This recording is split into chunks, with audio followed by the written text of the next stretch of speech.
तो आप ये मान के चले कि आपने अगर मेंस लिखा है, तो आप उस स्थिति तक पहुँच चुके हैं कि आपने प्रीलिम्स क्लियर कर लिया है। मैं आपको पहले आपकी 2 भर्तियों के ऊपर बात करूँगा आज। एक बात करूँगा एसआई के ऊपर और दूसरा करूँगा आरएएस के ऊपर, और उसके अलावा अपनी जो क्लास है उसको भी कंटिन्यू करेंगे। 6 से 7 सालों का इस दौरान मुझे जो सबसे बड़ा एक्सपीरियंस ये लगा कि ये जो बच्चे हैं, जो सबसे बड़ी गलतियाँ ये करते हैं कि सिलेबस के अकॉर्डिंग नहीं चलते हैं। जहाँ से जो मैटर मिला वो पढ़ लिया, जिस टीचर ने जो पढ़ाया वो पढ़ लिया। आप ये देखिएगा कि ओवरऑल जो आपका सिलेबस है, वो सिलेबस ही आपकी सबसे बड़ी भूमिका होनी चाहिए। आप सबके पास जिस भी आप सब्जेक्ट की या जिस भी आप भर्ती की तैयारी कर रहे हैं, आप सभी के पास एक तो आपका सिलेबस होना चाहिए। क्या होना चाहिए? सिलेबस। सिलेबस बिना आप ये मानिए कि आपको यहां से जाना है जयपुर। कहां जाना है? जयपुर। और आपने मान लो यहां से इस ट्रेन के अंदर बैठे और आपको जाना कहां है? जयपुर। और आपके पास रास्ता आपको पता नहीं है, क्योंकि सिलेबस आपको क्या दिखाता है? सिलेबस आपको रास्ता दिखाता है। आप जयपुर जाने के लिए निकले, लेकिन आप पहुंच गए भीलवाड़ा। कहां चले गए? उल्टा चले गए। कारण क्या है कि आपको सिलेबस अगर पता होगा तो आप सीधे वहीं पहुंचेंगे जहां आपको पहुंचना है। आपके पास आज से आपके पास 2 चीजें, मैं जब भी अगर आपको बीच में अगर मैं कभी चेक करूंगा तो आपके पास 2 चीजें चेक करूंगा। एक तो प्रीवियस ईयर के जो जितने भी आपके प्रश्न पत्र है वो आपके पास होने चाहिए। या तो आपके पास ऑनलाइन हो, ऑनलाइन नहीं हो तो ऑफलाइन भी आप लेकर आ सकते हैं।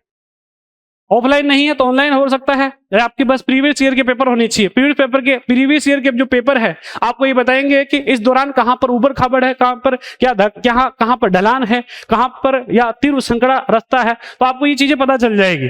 आप प्रीवियस ईयर के जो पेपर देखेंगे, सबसे बड़ी भूमिका आपको ये पता चलेगी कि जो रास्ता है वो कैसा जा रहा है, वो आपको एक तो पता चल जाएगा। 2 चीजें आपके पास नेसेसरी है। एक होना चाहिए आपका सिलेबस, और दूसरी चीज क्या होनी चाहिए? Previous year paper. जिस भी भर्ती की तैयारी कर रहे हैं, आप मान लो एसआई के लिए आए हैं, कितने जन हैं जो एसआई के लिए ही आए हैं कि सर हमें तो सिर्फ एसआई बनना है, हमें आरएएस की तैयारी नहीं करना है, ऐसा ही बनना है? 7, 8, 10 जने हैं। मैं आपको बता दूं कि एसआई की जो भर्ती है उसके अभी आप जो भी बच्चे जिन्होंने भी हाथ खड़े करे हैं, आप 2016 वाली भर्ती के पेपर आपके पास होना चाहिए। दोनों पेपर, हिंदी का और जीके एंड जीएस का। 400 नंबर का आपका पेपर है, 200 हिंदी का और 200 आपके जीके का। इसमें से अभी जो आपके पेपर हुए हैं, ध्यान से सुनना, 13 तारीख को जो आपका पेपर हुआ, 14 तारीख को पेपर हुआ, 15 तारीख को पेपर हुआ है, ये तीनों पेपर आपके पास होने चाहिए। एक वो पेपर होना चाहिए। ये जो 4 पेपर है आप सभी के पास होने चाहिए। इस चारों पेपर के अंदर से ऐसा एक भी क्वेश्चन आपके नहीं होना चाहिए जो आपको नहीं आ रहा हो, ये नहीं आपको याद हो। समझ में आ गई बात? आज आप जो भी एसआई के बच्चे हैं वो घर पे जाकर एक सबसे बड़े ये काम करेंगे कि आप प्रीवियस ईयर के पेपर निकालेंगे, आप सिलेबस निकालेंगे, और सिलेबस आपका आरएएस के समान ही है। आप हिंदी का जो 200 नंबर का पोर्शन है वो आप अलग से पढ़ते हैं। जो मेरी खुद की कोचिंग रही, रामानुज क्लासेस थी, संस्कार क्लासेस थी, उसके बाद में मैंने यहाँ अजमेर कृष्णा के अंदर पढ़ाया। इसके अलावा मैं खुद यहाँ आपके क्वालिटी एजुकेशन से लगभग आपके 7 से 8 महीने हो गए। नीचे मैंने आरएएस मेंस वाला जो पूरा पोर्शन है आप खुद में से पूर्ण पढ़ चुके हैं। तो ऐसा लगभग आप मान के चलिए कि अब तक मैंने 1000 बच्चों से भी ज्यादा बच्चों को पढ़ा दिया है इन दौरान ही, इन 2 कोरोना काल के बाद में। और कोरोना काल के दौरान, इस दौरान भी आप देखेंगे लगभग 70 से 80 बच्चों का सिलेक्शन भी हुआ है। तो ये बहुत बड़ा अमाउंट है। आप जहां देखेंगे कि जो राजस्थान के अंदर मान्यता प्राप्त और जो दोस्तों बड़ी बड़ी कोचिंग है, जो कि आप ये मान रहे हैं कि ये सबसे बड़ी कोचिंग है, उन कोचिंगों के अंदर आप रेशियो देखेंगे तो 6000 5000 बच्चे अगर उनके पास पढ़ते हैं तब बच्चे निकलते हैं दोस्तों 200। इनका रेशियो देखें आप। और जहां मैं कह रहा हूं अब तक 1000 बच्चे पढ़े, 1000 में से भी 80-90 बच्चे अब तक सिलेक्ट हो चुके हैं। तो ये बहुत बड़ा रेशियो है, 1000 में से 80-90 बच्चे। और यहाँ 6000 में से लोगों के 200 बच्चे होते हैं, और 200 भी नहीं होते हैं। मैं हकीकत कह रहा हूँ, टेस्ट सीरीज जो होती है उस टेस्ट सीरीज के माध्यम से जो बच्चा खुद मेहनत करता है वो सिलेक्शन है। अगर बच्चा खुद मेहनत नहीं करेगा तो ये जो मान्यता प्राप्त जिनको आज लोगों ने बहुत बड़ा चढ़ाकर बताया, जो कि मेहनत नहीं करते हैं, जो कि आबो हवा के अंदर बढ़ते रहते हैं, उनके साथ ये आप स्थिति देखेंगे कि ये सिलेक्शन की रेशियो ये है। और ये सिलेक्शन भी वो है जो बच्चे टेस्ट सीरीज से खुद की मेहनत से निकले हैं। मारवाड़ी में एक बहुत अच्छी कहावत है, बींद मरह चाहे बींदनी और ब्राह्मणों को टका खरा। ब्राह्मण ने कैसे भी फेरे कराए हो, मेरी बात सुनना, ब्राह्मणों ने कैसे भी फेरे कराए हो और फेरे कराने के दौरान कोई गलती हो गई और उस समय बींद मर गया, क्या ब्राह्मण अपना जो टका है या जो वो उस परंपरा के लिए जो पैसा ले रहे वो छोड़ देंगे? नहीं छोड़ेंगे। तो ये आप ध्यान रखें, आप जो पढ़ेंगे आप एक तो चीजें सटीक पढ़े, आपको आपकी जो टॉपिक है वो पता हो। आप अगर अग्रेसिव होंगे तो ही आपको सफलता मिलेगी, आपको खुद को झोंकना पड़ेगा। और ये आप जो कल भी क्लासें हो रही थी, कल भी आप सेमिनार में बहुत जने आए थे, और कल भी आपने ये देखा होगा सर ने ये कहा कि एक बार में आपको करना है। आपने अगर ये सोचा कि मैं इस बार 30% 40% तक करूंगा, अगली बार 30-40% करूंगा, अब जो जितना समय है आप मान के चलिए कि एसआई के लिए भी, जहां तक आज की स्थिति में, जो आज की आपकी 17 तारीख की डेट हुई है, इससे अभी तक आपकी विज्ञप्ति नहीं है। पहले बात मेरे ध्यान से सुन ले, अब जो आपके एसआई वाले बच्चे हैं वो ये ध्यान से सुन लें, न तो अभी आपकी विज्ञप्ति यही है, और आप ये मान के चलें कि आपके पास अब से 7 महीने का समय है। कितने का है? 7 महीने का समय है, आप मान के चलें अब से। और इस 7 महीने के दौरान आप क्या क्या करेंगे? आप एक तो फिजिकल एक्सरसाइज डेली करेंगे। एसआई वाले बच्चे फिजिकल एक्सरसाइज रूटीन डेली रखेंगे। मैं आपको खुद बता दूं, 2016 की भर्ती में, 2016 की भर्ती में हम 7 दोस्त थे।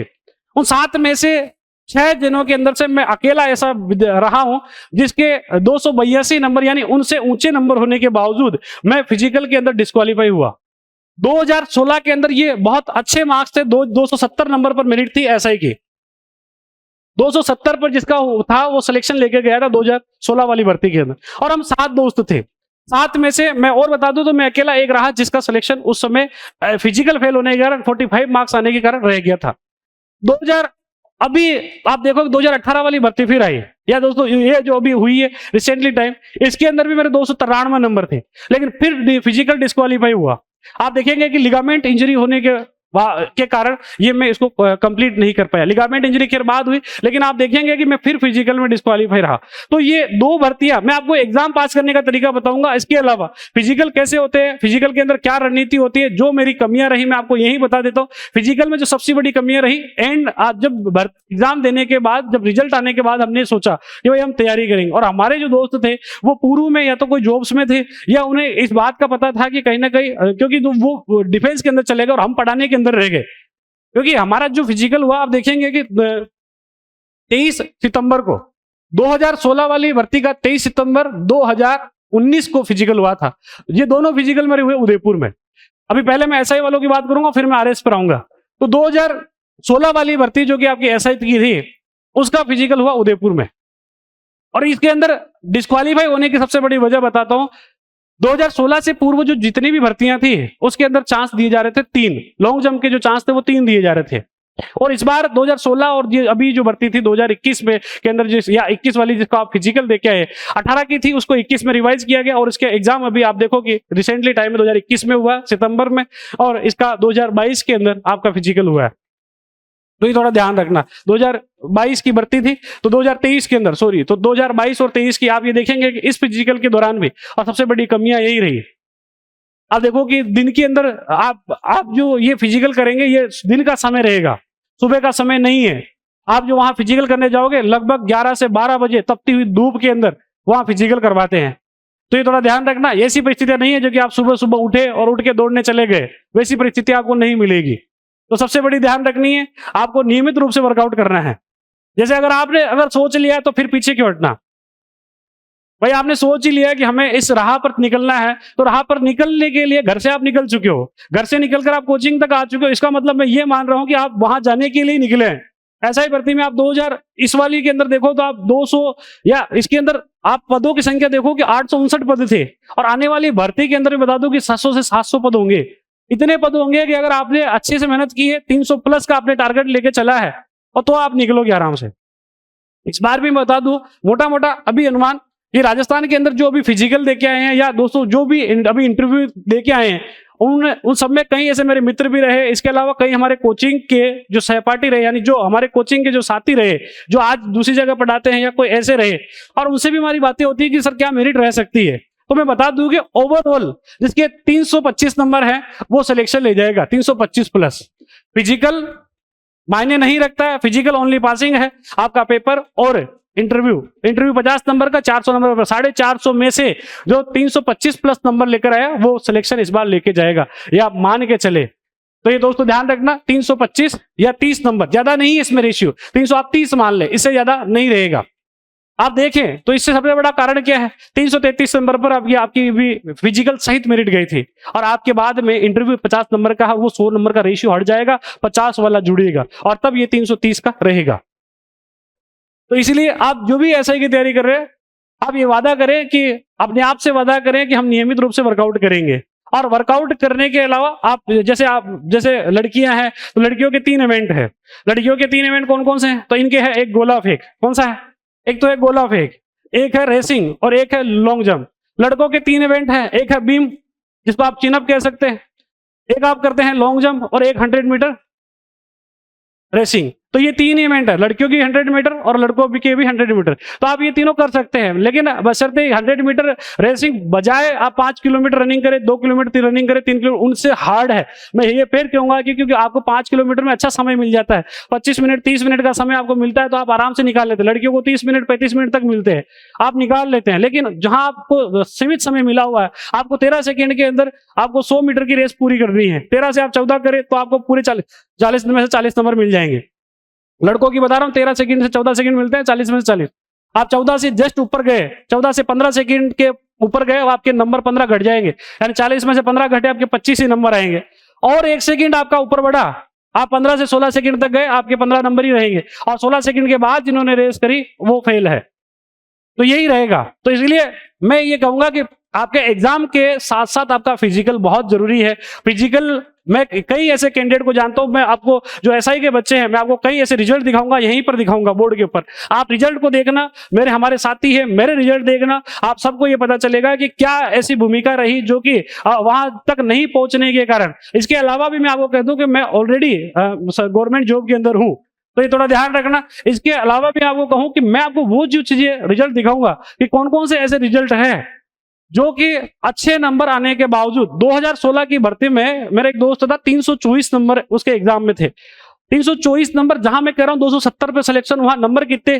324। यहां पे मैं बोर्ड पे दिखाऊंगा अभी थोड़ी देर में, आप देखना। 324 नंबर आने के बावजूद फिजिकल में डिस्क्वालीफाई। यदि ये बंदा फिजिकल में पास होता तो राजस्थान में फर्स्ट या सेकंड रैंक आता। 327 नंबर पर फर्स्ट रैंक थी 2016 के अंदर। तो ये थोड़ा ध्यान रखें, क्योंकि आपके फिजिकल बहुत जरूरी है। एसआई वालों की ये बात हुई, तो वो नियमित रूप से फिजिकल करेंगे। पढ़ाई के लिए आप, मैं और बता दूं, एसआई वाले आप, जो मैं 2 से 3 किताबें आपको बताऊंगा वो आप नियमित रूप से फॉलो करें। कुछ ऐसे टॉपिक बताऊंगा जो कि आप नियमित रूप से फॉलो करें, क्योंकि मैं आपको फिर बता दूं, 2000 अभी जो भर्ती हुई है उसको मैंने पूरी हिंदी पढ़ाई थी। मैं 4 सब्जेक्ट पढ़ाता हूँ, हिस्ट्री, कल्चर, इसके अलावा पॉलिटी और हिंदी। तो मैं आपको ये कहता हूं कि हिंदी के अंदर आपको क्या आपकी भूमिका रखनी। तो हिंदी जो कि आपके 200 नंबर की आप अप्रोच रखे कि 180 प्लस आपके मार्क्स रहे, कम से कम। लड़कियों के 180 प्लस रहे और लड़कों के 190 प्लस मार्क्स रहे। आप ये अगर ये रणनीति लेके चलेंगे कि मेरे 200 में से 190 नंबर प्लस रहेंगे, तो आप लीड में हो। तो आप अभी से उस लीड में हो, आपने ये टारगेट रखा, और आपने ये टारगेट रखा कि मैं 150-60 नंबर इसमें ले आऊंगा और 120-30 उसमें ले आऊंगा, 290 हो जाएंगे, तो फिर नहीं होगा। क्योंकि आप पढ़ रहे हैं, वैसे ही कोई और बच्चे भी पढ़ रहे हैं, आपके कॉम्पिटिटर आज बढ़ रहे हैं। तो आप उस कॉम्पिटिटर से, आप जो वो जिस लाइन पे चल रहे हैं, आप उससे +1 लेके चलोगे तो आपका सिलेक्शन है। क्वालिटी एजुकेशन की सबसे बड़ी विशेषता रही है कि ये बच्चों के ऊपर काम करता है। यहाँ के टीचर यहाँ पर काम करते हैं बच्चों के ऊपर, क्या सिलेक्शन की रणनीति उस पर काम करते हैं, क्या सिलेबस है उसके ऊपर काम करते हैं। और इसी कारण आप देखें कि अभी ग्राम सेवक के अंदर, पटवारी के अंदर हमारे सैकड़ों सिलेक्शन हुए। मेरे खुद के जो कोचिंग्स में जहां मैंने पढ़ाए हैं उन बच्चों का सिलेक्शन हुआ। मैं आपको कई दिखाऊंगा। 2018 के अंदर रामानुज के अंदर मेरे पास एक बच्ची पढ़ती थी, प्रियंका, और प्रियंका के वो मेरे पास रेलवे की कोचिंग करने आई। मैंने कुछ ज्यादा उसको नहीं पढ़ाया, मैं पॉलिटी उस समय पढ़ाता था, क्योंकि मेरे पास सब्जेक्ट हिस्ट्री, कल्चर, पॉलिटी, बाकी दूसरे जो टीचर थे वो उसे पढ़ाते थे। उसके बाद वो नियमित रूप से गाइडेंस में रही। गाइडेंस में रहने के बाद अभी 2023 में और उसका अभी एसएससी सीजीएल क्लियर हुआ। तो ये छोटी बात नहीं है, जो रेलवे के लिए आया उसका एसएससी सीजीएल क्लियर हो जाना बहुत अच्छी जॉब है। तो देखो, ये तो वही अपनी एसआई की बात। अब मैं बात करता हूँ आरएएस की। आरएएस में भी जो बच्चे सिर्फ प्रीलिम्स को फोकस कर रहे हैं वो हाथ खड़ा करें एक बार कि सर हम प्रीलिम्स ही फोकस कर रहे हैं, सिर्फ प्रीलिम्स। एक मेंस साथ में लेके चल रहे हैं, इसका मतलब सब सारे मेंस साथ में लेके चल रहे हैं। ऐसा कोई है जो कि सर हम मेंस बाद में करेंगे, अभी तो हम प्रीलिम्स कर ले, हम मेंस बाद में कर लेंगे, अभी तो हम एक बार प्रीलिम्स निकाल तो ले सर। तो मैं उन लोगों के लिए कह दूं कि आप प्रीलिम्स के लिए तैयारी कर सकते हैं, लेकिन प्रीलिम्स की तैयारी आप तब करें, प्रीलिम्स के लिए तैयारी आपको करनी है देखो अप्रोच बता देता हूं, अप्रोच क्या होती है। अप्रोच दो होती है, एक आप लेके चलेंगे प्रीलिम्स की, एक आप प्रीलिम्स की लेके चलेंगे, एक आप मेंस की लेके चलेंगे। तो इस प्रीलिम्स की और मेंस की रणनीति में दोनों में क्या फर्क है? फर्क है कि मैं आपको बता दूं कि प्रीलिम्स की जो रणनीति लेके चलते हैं वो पहुंचते हैं 50% तक। कहां तक पहुंचते हैं? 50% तक। और जो मेंस की रणनीति लेके चलते हैं वो पहुंचते हैं 100% तक। अब इसमें सबसे बड़ा कारण क्या है? प्रीलिम्स का और मेंस का आप सिलेबस उठा के मिलान कीजिए। इन दोनों के अंदर आप देखेंगे तो 60% हुबहू सिलेबस है, या 50% मान ले, 60 नहीं तो मैं मोटा मोटा बता दूं आपको 50% सिलेबस सेम है। अब सिलेबस में मेंस की मैं बात करूं तो आपके चारों पेपर, और चारों पेपर में से आप देखेंगे फर्स्ट पेपर के अंदर आपके सोशियोलॉजी है, इसके अलावा हिस्ट्री है, इकोनॉमी है, इसी के अलावा आप ओडीटी वहां देख लें। तो ये जो आपके 4 पॉइंट है यहां पर आएंगे। इन 4 पॉइंट में से क्या आपने प्रीलिम्स के अंदर ऑडिट पढ़ी है? कभी नहीं पढ़ी है। प्रीलिम्स से ऑडिट नहीं है, 60 नंबर का वो पोर्शन अलग है। मेरी बात ध्यान से सुनना, यहां पर आपके 60 नंबर का पोर्शन एक्स्ट्रा अलग मिला कि नहीं मिला? फर्स्ट पेपर में ही मिला एक्स्ट्रा। इसके अलावा आप देखिए कि यहां पर आप वर्ल्ड की हिस्ट्री भी पढ़ रहे हैं। क्या वर्ल्ड हिस्ट्री आप प्रीलिम्स में पढ़ते हैं? नहीं पढ़ते हैं। तो वर्ल्ड हिस्ट्री नहीं है आपकी, वर्ल्ड की आपके जो दोस्तों आप देखेंगे तो वर्ल्ड की जो इकोनॉमिक घटनाएं हैं, वर्ल्ड की जो राजनीतिक घटनाएं हैं वो तो और कहीं ना कहीं उल्लेखित है, लेकिन वर्ल्ड की आपकी हिस्ट्री उल्लेखित नहीं है। तो देखो यहां पर आपके लगभग मैं कह दूं तो पहले पेपर में ही 15 नंबर आप वर्ल्ड हिस्ट्री के माने तो ये आपके 75 नंबर एक्स्ट्रा है। समझना मैं जो चीज कहना चाह रहा हूं, जो 2016 का मेंस मैंने लिखा, 18 का लिखा, 21 का लिखा, क्या चीजें रही जिसके अंदर अब तक सफलता मुझे नहीं मिली, वो चीज मैं बता दूंगा। क्या ऐसी कमियां हैं जो कि अगर आप लोग अगर उन्हें नहीं दोहराएंगे और तो आप उसमें कैसे लीड में रहेंगे। तो देखो यहां कितने नंबर का रहा है, मेरी बात सुन लो, कितने नंबर का रहा है? 75 नंबर का एक्स्ट्रा रहा है। आप सेकंड पेपर को उठाइए, सेकंड पेपर में आपके एक साइंस पूरी है। साइंस आप देखेंगे तो आप पिछले 2021 का पेपर उठा के देखें, आप जो पेपर देख के आए हैं उसमें आपने देखा होगा आंख की कार्यविधि पूछी, आंख का चित्र बनाइए, स्पष्ट उदाहरण सहित समझाइए। आंख आप 10th क्लास में पढ़ते हैं, कहां पढ़ते हैं? 10th क्लास के अंदर आपका वो सिलेबस में आता है आंख, और आंख यानी आई के बारे में पूरा आपको स्पष्ट करना था। 10 नंबर में वो क्वेश्चन था। क्या आरएएस बनने वाला उस आंख को पढ़ के जाएगा या नहीं जाएगा? क्योंकि एनसीईआरटी पढ़ी होगी तो पढ़ के जाएगा। तो उसके साइंस है एक, तो साइंस आपके प्रीलिम्स में भी है, उसके अंदर भी है। दूसरे पेपर में आपके ज्योग्राफी है, लेकिन आपके ज्योग्राफी आप देखेंगे कि आपके इंडिया की भी है, राजस्थान की भी है, वर्ल्ड की भी है। तो वहां आप जब प्रीलिम्स का पेपर देखते हैं तो वहां वर्ल्ड ज्योग्राफी का बहुत कम अंश आता है। जहां वर्ल्ड ज्योग्राफी में देखेंगे तो वो बहुत ऐसे सिद्धांत है, जैसे मेंस में और प्रीलिम्स में बहुत फर्क है। मेंस की ज्योग्राफी जो कि वर्ल्ड की है और राजस्थान की है, इन दोनों में बहुत रात दिन का अंतर है। आप फर्क उठा के देखना, वहां व्यापारिक मार्ग पूछे जाएंगे प्रीलिम्स में, और वहां आप देखेंगे तो वहां विवर्तनिकी सिद्धांत, ऐसे आपके जो अलग अलग टॉपिक है, तो वहां सिद्धांतों पे काम होता है, वहां ऑब्जेक्टिव पर काम होता है। तो ये थोड़ा ध्यान रखना। तो ये 2 पॉइंट ये हुए। तो दोस्तों ध्यान रखना, एक साइंस हो गई, दूसरी आपकी क्या हो गई? साइंस के बाद ज्योग्राफी। लेकिन तीसरा जो पार्ट है वो प्लस है, और वो है नीति शास्त्र, जिसको हम कहते हैं एथिक्स। और एथिक्स यहां अलग है। आप आज की जो मेरी क्लास, आप बहुत सारी चीजें सीख के जाएंगे, बहुत सारी चीजें आपको यहां से पॉजिटिव मोड में लेके जाएगी, आप ये मान के चलिए। तो दोस्तों ये 2 पोर्शन तो आपके प्रीलिम्स में है, लेकिन ये वाला जो पोर्शन है जो कि कौन सा है? एथिक्स का। और ये एथिक्स का 65 नंबर का पोर्शन प्लस है दूसरे पेपर में। तो कितने हो गए ये दोनों मिला के? 140 हो गए। ये आप लगभग मानो 2 पेपर में ये रेशियो हो गया। तीसरे पेपर में देखना, तीसरे पेपर में आपके एक आता है पॉलिटी, भारतीय राज्य व्यवस्था, तीसरे पेपर में। उसी के अंदर आपका पब्लिक एड, लोक प्रशासन, 60 या 65 130 का ये हो गया। उसके या आप ये मान के चले कि ये 65 या इसके 70 का आप मान ले, तो कितने हो गए? 140 दोनों के। और फिर कितना बचता है? 60। और जब 60 बचता है तो वो 60 फिर 3 पोर्शन आते हैं यहां पर, और वो 3 आता है आपका लॉ, बिहेवियर और योगा एंड स्पोर्ट्स, और वो फिर आपका 60 नंबर लेके जाएगा। कितना लेके जाएगा? 60। और ये न कि ये जो मैं लिख रहा हूं ये प्रीलिम्स में नहीं है, ये सिर्फ मेंस के पोर्शन है। चौथे पेपर में आ जाओ, चौथा पेपर पूरा ही आप देखो कि पूरा किसका है? 200 नंबर पूरा मेंस का है चौथा पेपर। और ये हिंदी इंग्लिश आपको लीड दिलाती है बहुत ज्यादा। अगर आप ओवरऑल मैं आपको मेरी मेंस की कॉपी अभी दिखाऊंगा, किस प्रकार मार्किंग होती है वो भी मैं आपको दिखाऊंगा कि किस प्रकार मार्किंग की जाती है, कौन सी चीजें हैं जो कि आप नहीं लिख के आएंगे, कौन सी चीजें अगर आपने लिख कर आए उसके नंबर मिलेंगे, कौन से मैं बताऊंगा कि कौन से आपका पॉइंट है जो कि लिख कर आएंगे तो नंबर मिलेंगे, कौन से पॉइंट नहीं लिख कर आएंगे तो आपको नंबर कटेंगे। पिछले हमारे जो नीचे RS बैच है मैंने उनको आंसर राइटिंग कराई है, आप खुद ने आंसर राइटिंग की है, तो आप आंसर राइटिंग के अंदर मैं आपको बताऊंगा कि कौन कौन से ऐसे पॉइंट है जो अगर आप नियमित रूप से करें तो आपको वहां मेंस में क्या बेनिफिट मिलेंगे। ये आप इसको एक बार काउंट कीजिए कितने नंबर हुए, लगभग आप काउंट करेंगे तो 400 नंबर है। कितने नंबर है? 400, और 400 ये और 400 आपके प्रीलिम्स के, और टोटल मिलाकर आपका मेंस होगा 800 नंबर का। अब आप ये देखो प्रीलिम्स के 400 नंबर इधर भी है, जो सिलेबस आपने प्रीलिम्स में पढ़ रहे हो वो मेंस में ऑटोमेटिक आया है। कुछ एक टॉपिक जो कि मैं आपको बता दूंगा, जैसे हिस्ट्री कल्चर के अंदर मैं कुछ एक टॉपिक है जो मैं आपको अलग करके बताऊंगा, और वो अलग टॉपिक कौन से हैं, जैसे आप देखेंगे संगीत टॉपिक हमारे जिसके अंदर हम 6 टॉपिक लेते हैं, संगीत के अंदर 6 या 7 उसके अंदर अपन लेते हैं। जैसे आप संगीत राजस्थान के अंदर टॉपिक देखेंगे, कल्चर का टॉपिक है एक बहुत अच्छा, लेकिन वो मेंस में उल्लेखित नहीं है। लेकिन क्या मेंस में उल्लेखित नहीं करने से ही आप ये देखेंगे कि एग्जाम में नहीं करने से ही एग्जाम में क्वेश्चन नहीं पूछा जाएगा क्या? अगर सिलेबस में वो पॉइंट नहीं लिखा हुआ है तो इसकी क्या गारंटी है कि वो एग्जाम में नहीं पूछा जाएगा?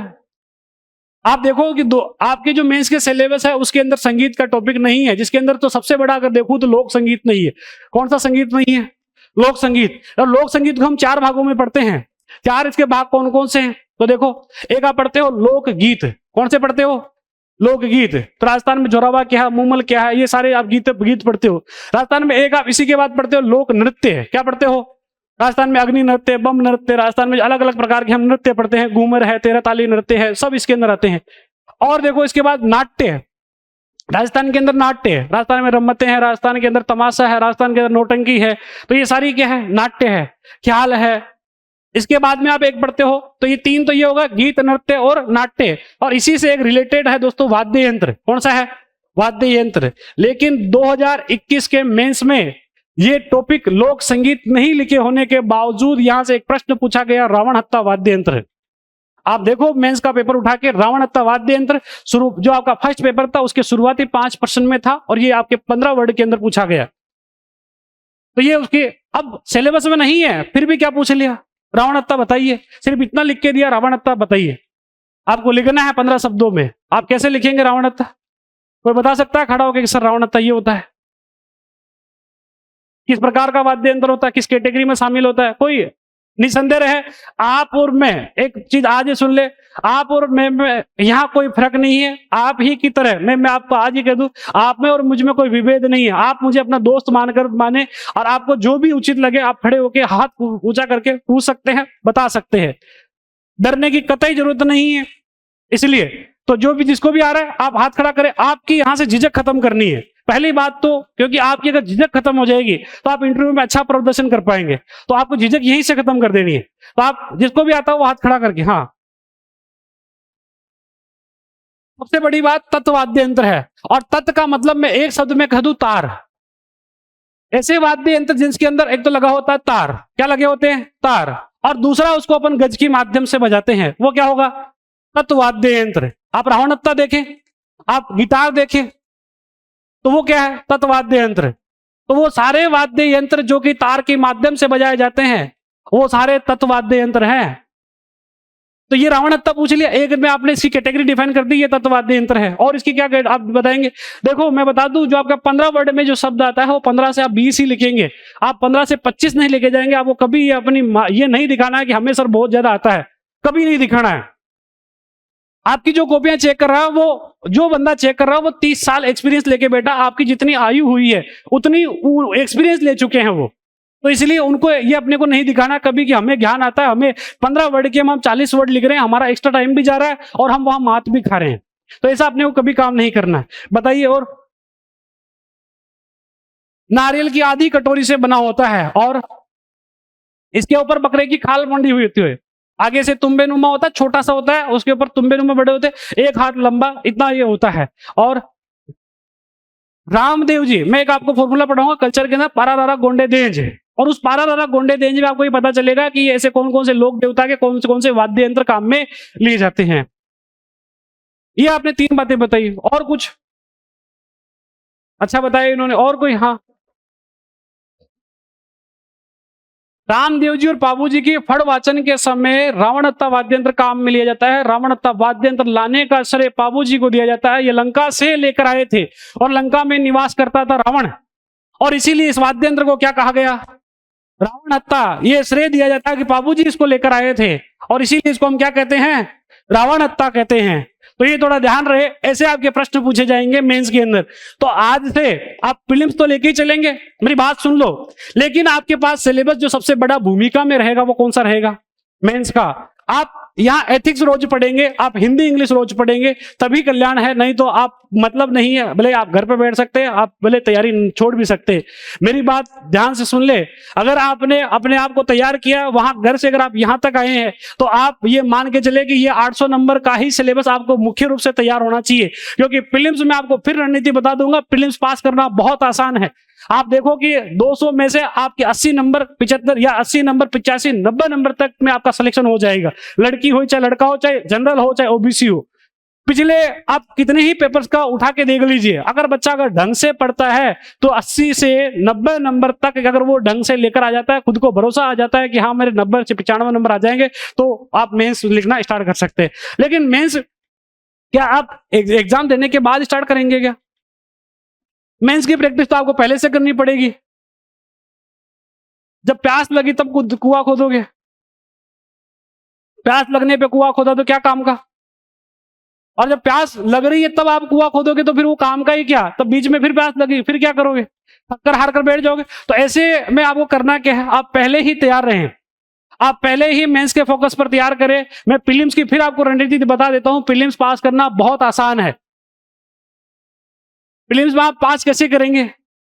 प्रीलिम्स में देखो, आप अकेला अपना जो पोर्शन है, राजस्थान जिसके अंदर आपकी हिस्ट्री है, राजस्थान में कल्चर है, राजस्थान की योजनाएं हैं। सबसे बड़ा पार्ट बता दूं, जो आरपीएससी आपका पेपर लेती है, क्योंकि आप आरएएस वाले हैं, आप एसआई वाले हैं। मैं आपको जो भी पेपर होते हैं, आप मेरे पुराने बच्चों से पूछ लीजिए, जो रेशियो रहा जब तक जो जो सिलेबस मैंने पढ़ाया है उसका ये 90% से ऊपर मेरा रेशियो रहा है। मैं वादे के साथ कह सकता हूं, जो मैं आपको पढ़ाऊंगा 90+% आपको एग्जाम में हूबहू मिलेगा। आप ये रेशियो उठा के, नीचे हमारे बच्चे बैठे हैं, कोई भी जाकर उनसे पूछ सकता है, अमन सर ने जो आपको पढ़ाया क्या वो एग्जाम में आया? आप पुराने बच्चों से पूछिए, आपको ये पता चल जाएगा कि जो जितना पढ़ाया गया है, आइए, जो जितना पढ़ाया गया वो सफिशिएंट है। मेरे सिलेबस के अंदर आपको दूसरी चीजें पढ़ने की जरूरत नहीं। मैं फिर आपको कहूंगा, जितने भी पेपर होंगे वो मैं आपको यहाँ बोर्ड पे कराता हूँ। पुराने बच्चों से पूछ ले कि मेरी रणनीति रही है, जो भी पेपर, जैसे आज अगर मान लो 16 तारीख को कोई पेपर हुआ तो 17 तारीख को आपकी स्क्रीन पे यहाँ पे वो चलेगा और वो आपको सोल्व करवाया जाएगा। लेकिन बशर्ते है कि आप उसको पहले से पढ़ के आए। आपको सबसे बड़ी भूमिका मैं आपको बता दूं कि हमारे करने से कुछ नहीं होगा, करना आपको भी पड़ेगा। खुद के मरे स्वर्ग है। यदि आप ये मान लो कि अमन सर मर जाएं और ऊपर जाके हमें बता दे कि स्वर्ग की स्थिति कैसी है, हमें स्वर्ग ले चले, अमन सर नहीं मरेंगे, मरना आपको है। आपको पता पड़ेगा कि कैसा स्वर्ग होता है, ये आप ध्यान रख लें। आपको मरना है, स्वर्ग आपके मरने से पता चलेगा, यानी आपको अपने आप झोंकना पड़ेगा। और जब आप इसके लिए शिद्दत से तैयार हो जाते हैं तो फिर आपके लिए राह बहुत आसान हो जाती है। तो ये दोस्तों ध्यान रखना, खुद के मरे स्वर्ग है, दूसरों के मरे स्वर्ग नहीं है। तो देखो आज से अपनी शुरू करते। प्रीलिम्स के अंदर मैं बताऊं कि 55 क्वेश्चन है आपके अकेले राजस्थान में। 50 क्वेश्चन आप ओवरऑल मान ले 150 का पेपर है, 150 क्वेश्चन का पेपर है और ये 200 नंबर में है। ये आरपीएससी की मुझे आज तक समझ में नहीं आई 2016 से लेकर कि ये जो पेपर है ये या तो ये 300 का कर देवे, 150 क्वेश्चन 200 नंबर, तो या तो ये 300 के नंबर का कर देवे भाई, एक क्वेश्चन 2 नंबर का। और ऐसा ही में कर रखा है 100 क्वेश्चन 200 नंबर के, वैसे कर देवे। लेकिन ये इन्होंने कर रखा है 150 क्वेश्चन 200 नंबर का। ये इनकी एक अलग ही रणनीति है। आप 50 क्वेश्चन आप देखेंगे राजस्थान जीके के अकेले आएंगे। राजस्थान जीके आपके 50 क्वेश्चन लेकर आता है। और राजस्थान जीके के अंदर भी आप देखेंगे तो सबसे बड़ा योगदान रहेगा आपके कल्चर का, आपकी पॉलिटी का, आपकी ज्योग्राफी का, राजस्थान के अंदर इकोनॉमी का, राजस्थान के अंदर करंट अफेयर्स का, जो कि योजनाएं राजस्थान सरकार ने जो लागू की है वो सबसे ज्यादा पूछी जाएगी, ये 50 नंबर। आप फिर देखें तो आपके 15 क्वेश्चन आएंगे इकोनॉमी रिव्यू के, इकोनॉमिक रिव्यू के आपके 15 क्वेश्चन।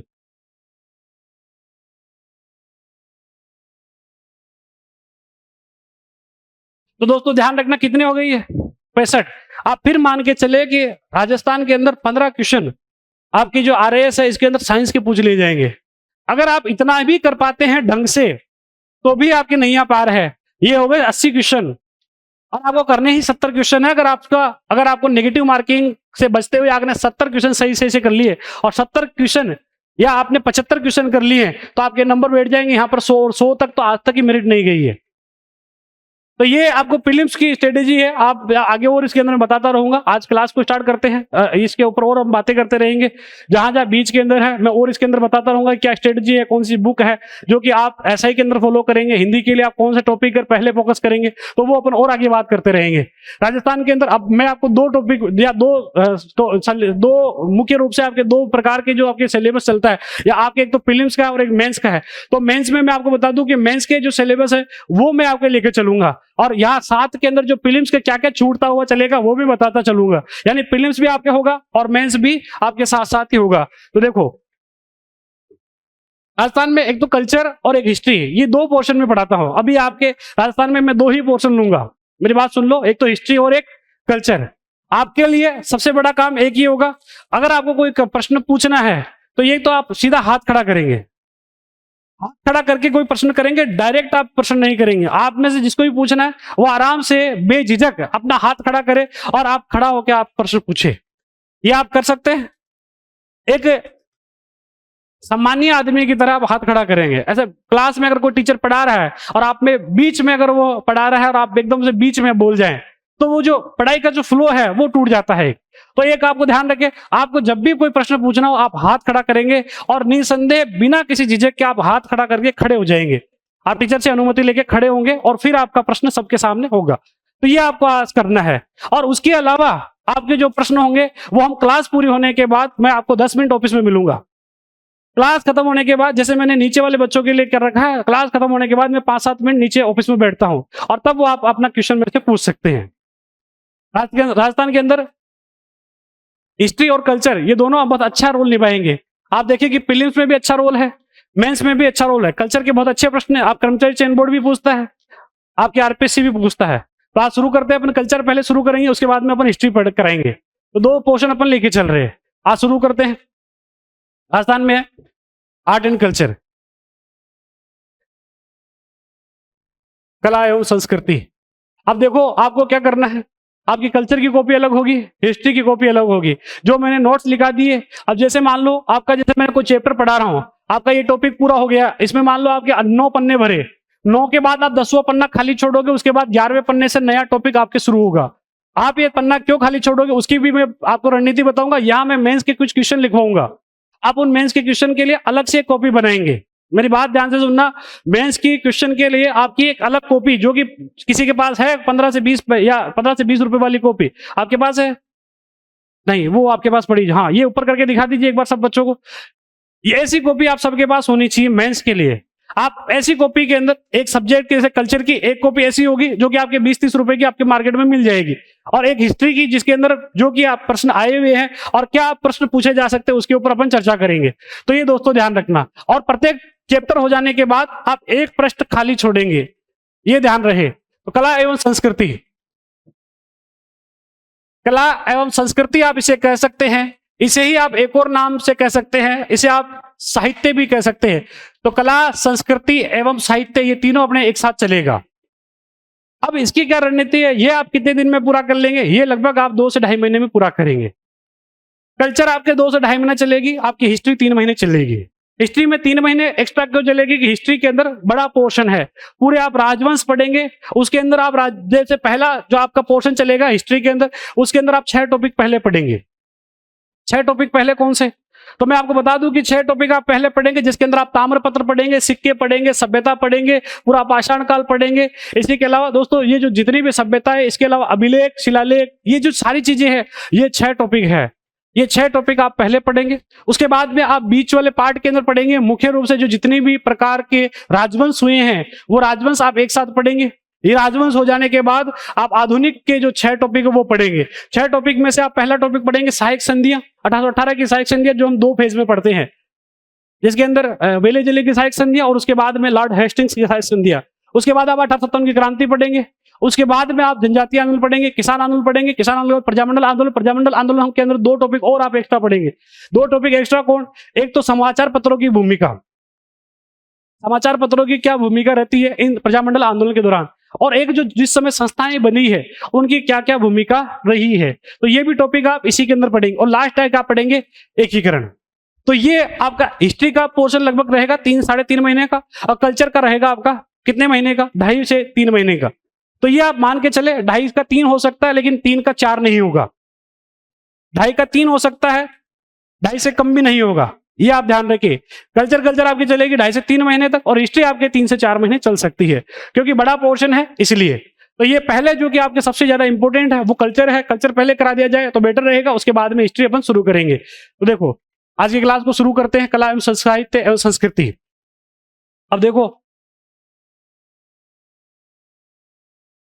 एक बार आप कॉपी, आप सबके या तो पेपर होगा, पेपर के ऊपर हेडिंग लगाएं कला एवं संस्कृति, और उसके अंदर पहला टॉपिक लिखे। राजस्थान में अपन बेसिकली जो शुरुआती टॉपिक है संत संप्रदाय, राजस्थान में लोक देवी, लोक देवता, उसके बाद में रीति रिवाज, इसके बाद में प्रथाएं, त्योहार, इसके बाद में सारे जो त्योहार है वो त्योहार हम इसके साथ में शुरू करें। तो ये ऐसे बहुत सारे टॉपिक है जो कि आम है और आपके ये पूछे ही जाने हैं। मैं इन टॉपिक की भी आपको बता दूं कि ये जो 2 टॉपिक है जिसके अंदर से प्रश्न आना ही है, या तो संत संप्रदाय या लोक देवी देवताओं, ये हर पेपर में मिलेगा। या तो लोक देवी देवताओं से मिल लेगा या फिर संत संप्रदाय। अगर संत संप्रदाय से पूछा तो लोक देवी देवताओं से नहीं पूछेंगे, लोक देवी देवताओं से पूछ लिया तो संत संप्रदाय से नहीं पूछा जाएगा। तो हेडिंग लगाए कला और संस्कृति, और कला और संस्कृति के अंदर भी पहला टॉपिक लगाएं संत और संप्रदाय।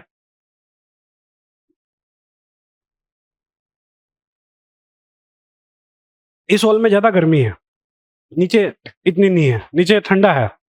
अभी मैं 1-1.5 घंटे पढ़ा गया, वहां इतनी गर्मी नहीं लगी, इसकी वजह से हो रही है। फैन बंद है।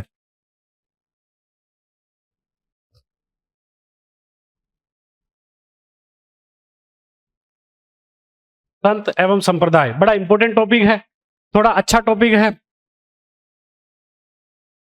संत और संप्रदाय आज आप सभी का भी पहला दिन है, और पहला दिन, और आज का वार भी सोमवार है। और किसका वार है? ये भगवान शिव जी का वार है। तो क्यों ना शिव जी से स्टार्ट कर लिया जाए। है? मेरी ये रहती है भूमिका, मैं जब भी पढ़ाता हूं तो अच्छा काम अच्छे दिन से 2016-17 के अंदर जब कोचिंग शुरू की थी पढ़ाना, तो 13 बच्चे आए थे। उस समय ये डर था कि यार ये 13 ही बच्चे आए, लेकिन 13 में से 7 बच्चों का सिलेक्शन हुआ।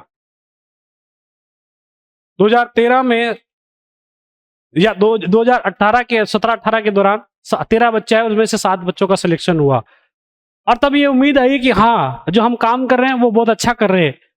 और उसी दौरान हमने 2-3 बच्चों को हमने फ्री में एडमिशन भी दिया, जैसे आज नरेंद्र सर कर रहे हैं, वो हम 2018 के दौरान हम भी किए थे।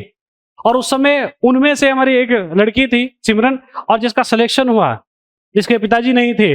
और उसके बाद में जब उसका सिलेक्शन हुआ, उसकी मम्मी हमारे पास आई और उसकी मम्मी ने कहा कि, और उस जो वहां पर आई है तो उसकी आंखों में आंसू थे।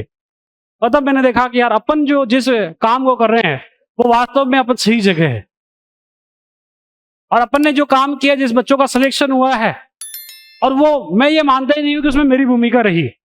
भूमिका आप लोगों की है, आप ही मेहनत करते हैं, हम तो केवल मार्ग दिखाते हैं। हम तो ये बताते हैं कि ये पढ़ना है। आपके पास किताबें हैं, बाजार में आप जाओ, आप सैकड़ों किताबें खरीद के लेकर आ सकते हो, लेकिन क्या उन किताबों से आपको डेली का मार्गदर्शन मिल जाएगा?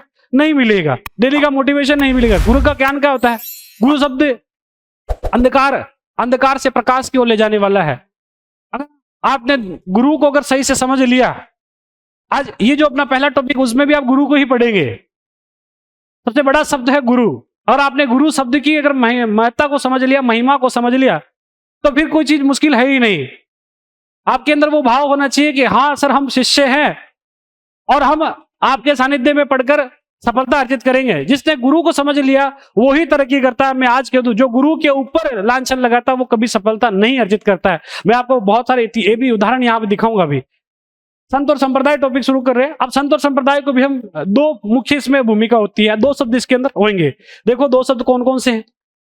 संत और संप्रदाय को दोस्तों हम 2 प्रकार से पढ़ते हैं। कुछ होते हैं सगुण में, कुछ सगुण संत होंगे, और कुछ होंगे निर्गुण। कौन से होंगे? निर्गुण। कोई बता सकता है सगुण और निर्गुण में क्या फर्क है?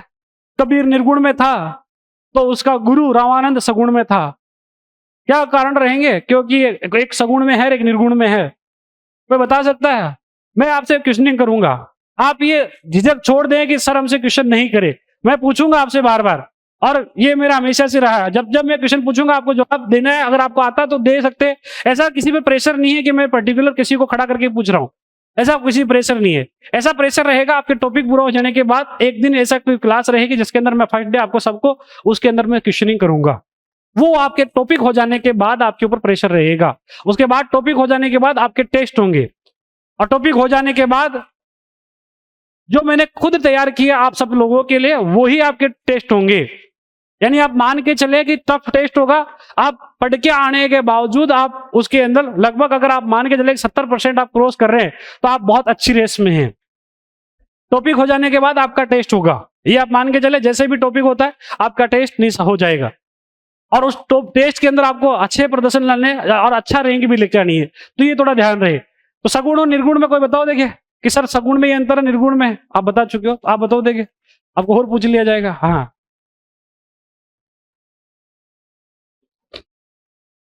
देखो ये जिस प्रकार बता रहे, तो देखो ये एक तो कह रहे हैं इसके अंदर साकार रूप, क्या कह रहे हैं?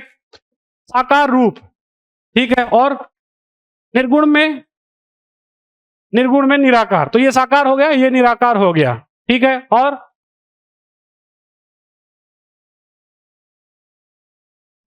थोड़ा जोर से,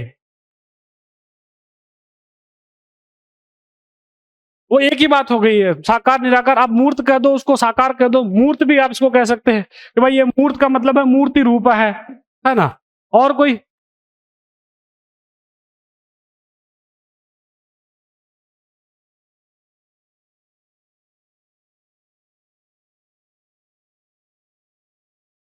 ठीक है बैठिए। देखो अच्छा बताया इन्होंने। देखो अब मैं इसको सही से आपको क्लासिफिकेशन कर दूं कि क्या सगुण होता है, क्या निर्गुण होता है, और उसके अंदर क्या विभेद होता है। आप लोगों को दिख रहा है इधर से, उधर लास्ट में, इसकी वजह से कोई दिक्कत तो नहीं है अब? ठीक है। अब देखो सगुण के अंदर क्या क्या बातें होगी। सगुण के अंदर पहली बात देखें दोस्तों, साकार रूप होता है, यानी मूर्ति रूप में जिस संप्रदाय के संतों के द्वारा पूजा की जाती है वो कौन सा होगा? सगुण भक्ति परंपरा के संत। इन्होंने बताया कि मूर्ति पूजा होगी, क्या होगी? मूर्ति पूजा होगी। मूर्ति पूजा के अलावा इसके अंदर भजन होंगे, क्या होंगे? भजन संकीर्तन, भजन संकीर्तन, पूजा भी आज के कह सकते हैं, पूजा कह सकते हैं। इसके अलावा आप कहेंगे कि इसके अंदर नृत्य होगा, क्या होगा? नृत्य, भगवान की आराधना में नृत्य करते हैं। ये देखो एक तो होगा इसके अंदर साकार रूप, और साकार को आप कह सकते हैं मूर्ति, यानी इनका साकार होगा, इनका निराकार होगा। जब आप सगुण भक्ति परंपरा वाले मंदिरों के अंदर जाएंगे जो सगुण भक्ति परंपरा के संतों ने बनाए हैं, और उन मंदिरों के अंदर अगर आप जाएंगे तो आपको सबसे बड़ी भूमिका, इस मंदिर के अंदर जाओगे तो आपको देवी देवताओं की क्या मिलेगी? मूर्ति मिलेगी। लेकिन यदि इधर आप निर्गुण वालों में जाओगे, किसमें जाओगे दोस्तों? निर्गुण वाले के जो मंदिर ये बने हुए हैं, इसके अंदर आपको कोई मंदिर के अंदर मूर्ति नहीं मिलेगी। यानी ये कण कण में व्याप्त भगवान को मानते हैं। किस में मानते हैं? कण कण में व्याप्त भगवान को। इधर जाओगे तो सामने मूर्ति लगेगी, और मूर्ति के सामने आप हाथ जोड़ोगे और पूजा अर्चना करोगे। इधर जाओगे इस मंदिर में आपको कुछ भी नहीं मिलेगा, आप जाके यहाँ बैठोगे, इधर चारों तरफ घूम जाओगे, लेकिन आपको ऐसे मकान जैसे ही दिखाई देगा। ये मंदिर है लेकिन मकान जैसे दिखाई देगा, कोई धाम बना लिया जाता है, मठ बना लिए जाते हैं, लेकिन आपको वहां मूर्ति नहीं मिलेगी। यहाँ मिलेगी क्या? समाधि। क्या मिलेगी? समाधि। एक सबसे बड़ा अंतर यह है। और एक सबसे बड़ा अंतर मैं दोस्तों बताऊं कि यहां आप देखेंगे कि सगुण भक्ति परंपरा में इनका कोई ना कोई मत होता है। क्या होता है? मत। इनका कोई मत या सिद्धांत नहीं होता है।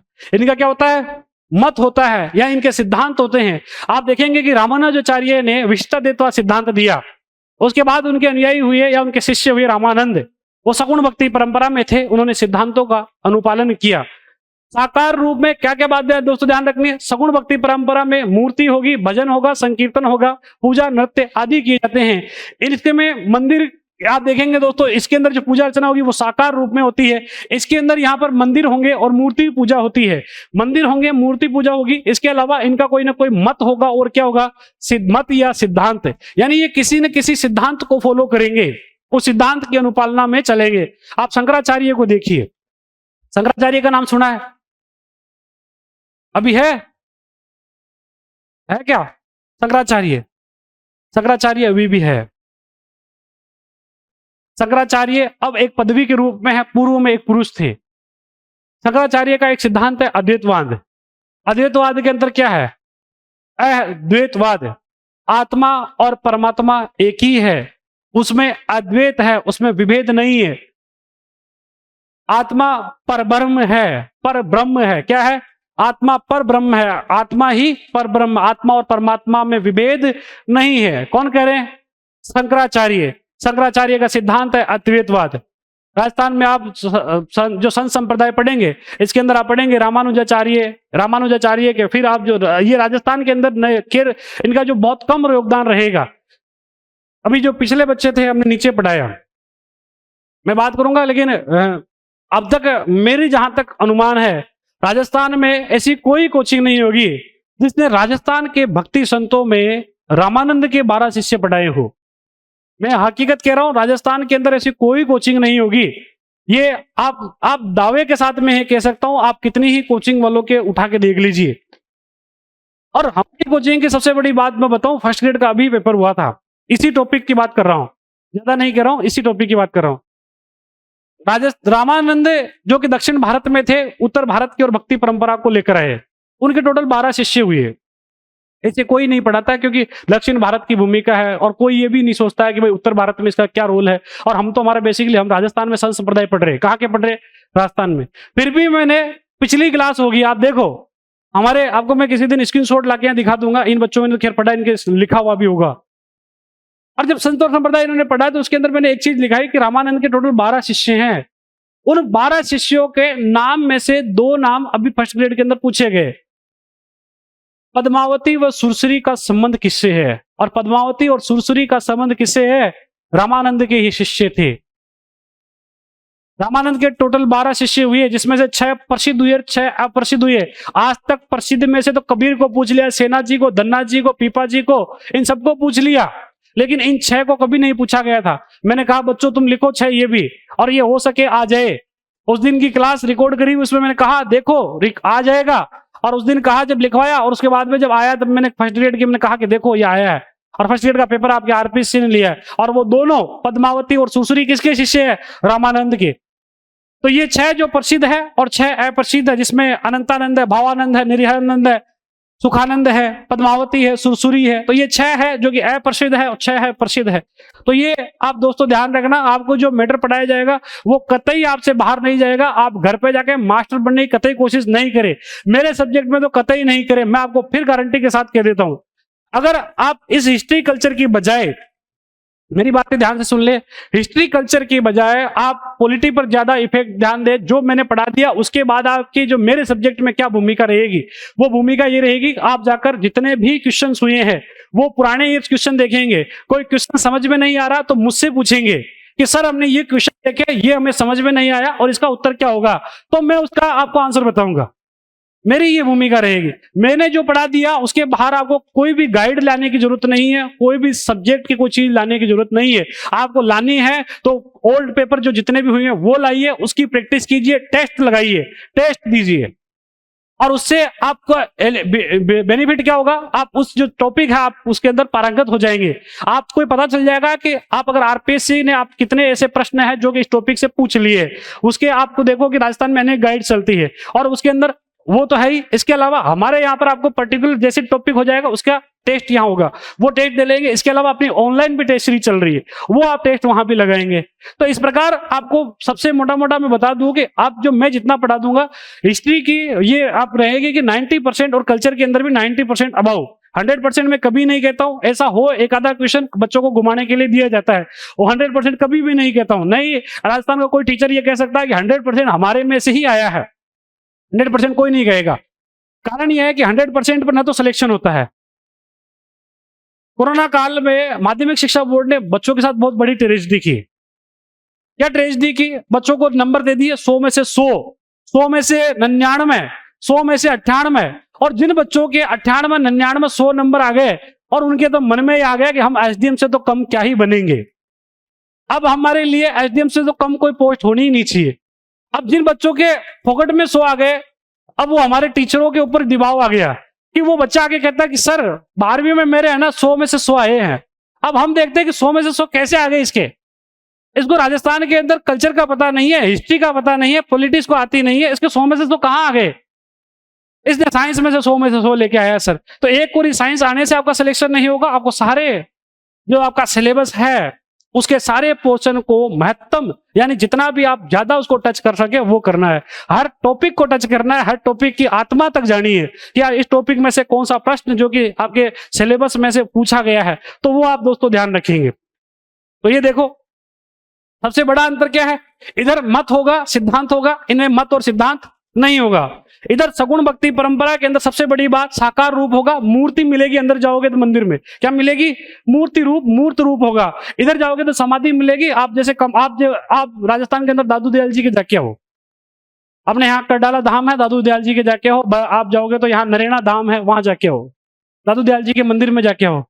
या जो आपके मठ बने हुए हैं उस मठ के अंदर दादू खोल है, उसके अंदर कभी जाके आना। अगर आपको कोई गया हुआ है दादू खोल नरेना, हाँ आपने देखा होगा क्या वहां पे मूर्ति है?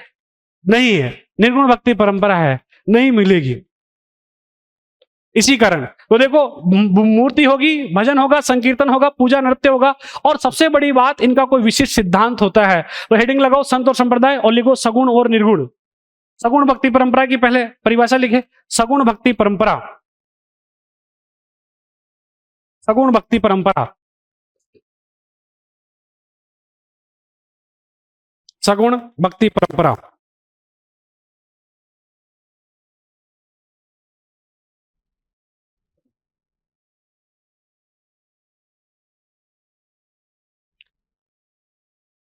इस भक्ति परंपरा में, इस भक्ति परंपरा में,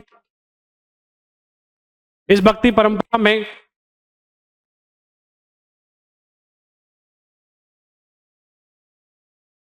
परमात्मा, परमात्मा, इस भक्ति परंपरा में परमात्मा की मूर्त रूप में पूजा, परमात्मा की मूर्त रूप में पूजा,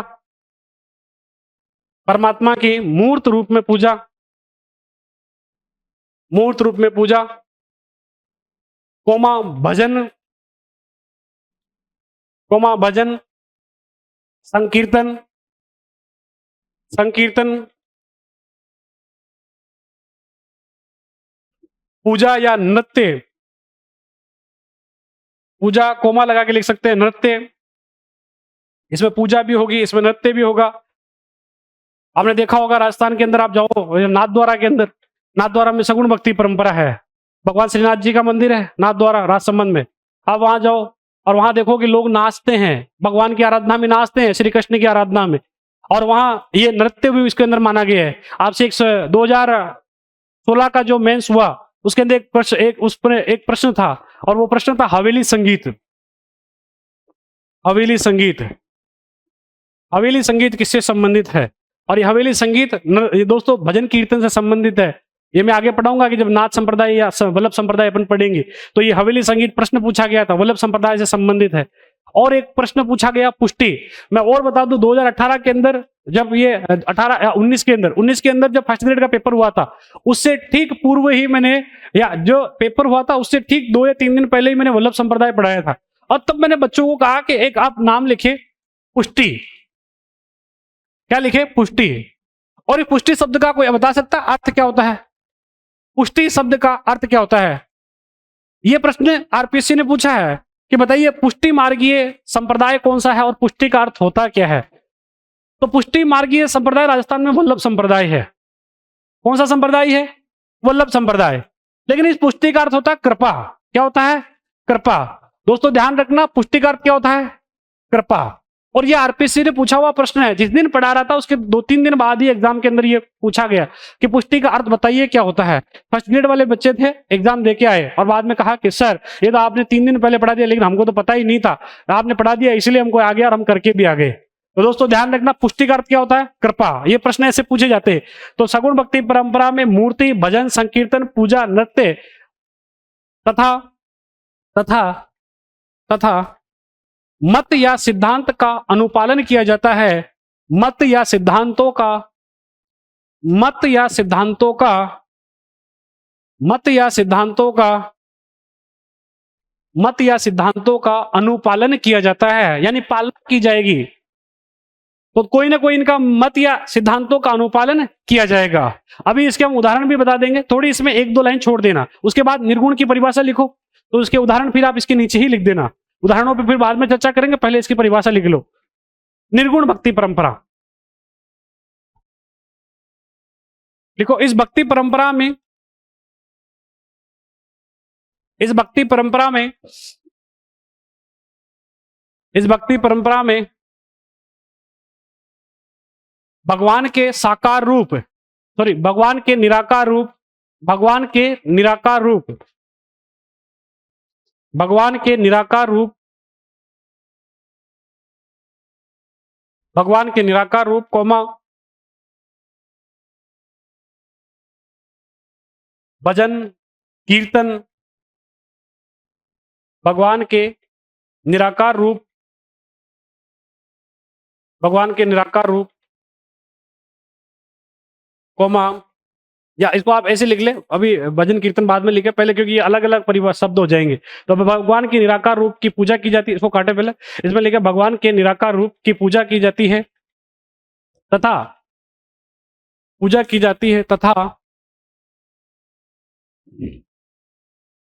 क्योंकि इसमें एक पॉजिटिव है एक नेगेटिव है, तो भगवान के निराकार रूप की पूजा की जाती है तथा इसमें भजन संकीर्तन पूजा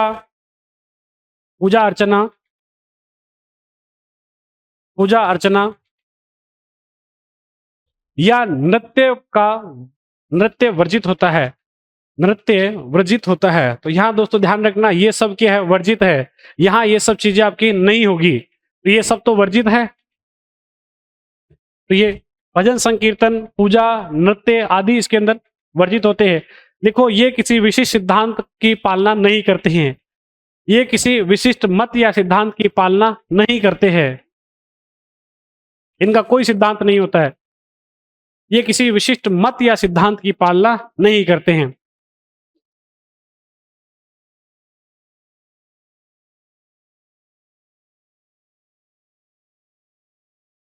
इनके तो क्या मिलेंगे आपको, मंदिर, और उधर मंदिरों में मूर्ति मिलेगी, उधर क्या मिलेगी, समाधि। तो ऐसा छोटा सा बना के लिख दो, ऐसा इसके अंदर एक भगवान की मूर्ति बना दो, उसमें लिख दो मूर्ति मिलेगी। क्या मिलेगी, सगुण में तो बना दो मूर्ति, और उधर बना दो नीचे करके बना दोगे ऐसे छोटी सी मंदिर बना के बना दो एक, तो उसमें नीचे लिख देना क्या है, इसमें क्या मिलेगा, समाधि मिलेगी। तो निर्गुणों में समाधि है, और इधर सगुण के अंदर क्या है, सगुण के अंदर मूर्ति है।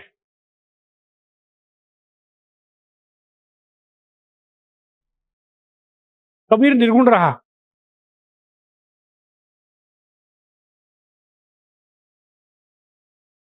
क्या कह रहे हो, भजन नहीं है, वो दोहे हैं। देखो दोहे और भजनों में बहुत फर्क है।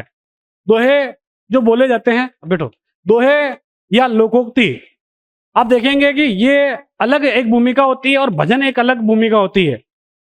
मीरा ने जो गाए वो पदावलियां थी, वो गीत थे, वो भजन थे। कबीर ने जो लिखे वो दोहे थे। बोली एक अनमोल है जो कोई बोले जानी, ये तराजू तोली के तब मुख बाहर आनी।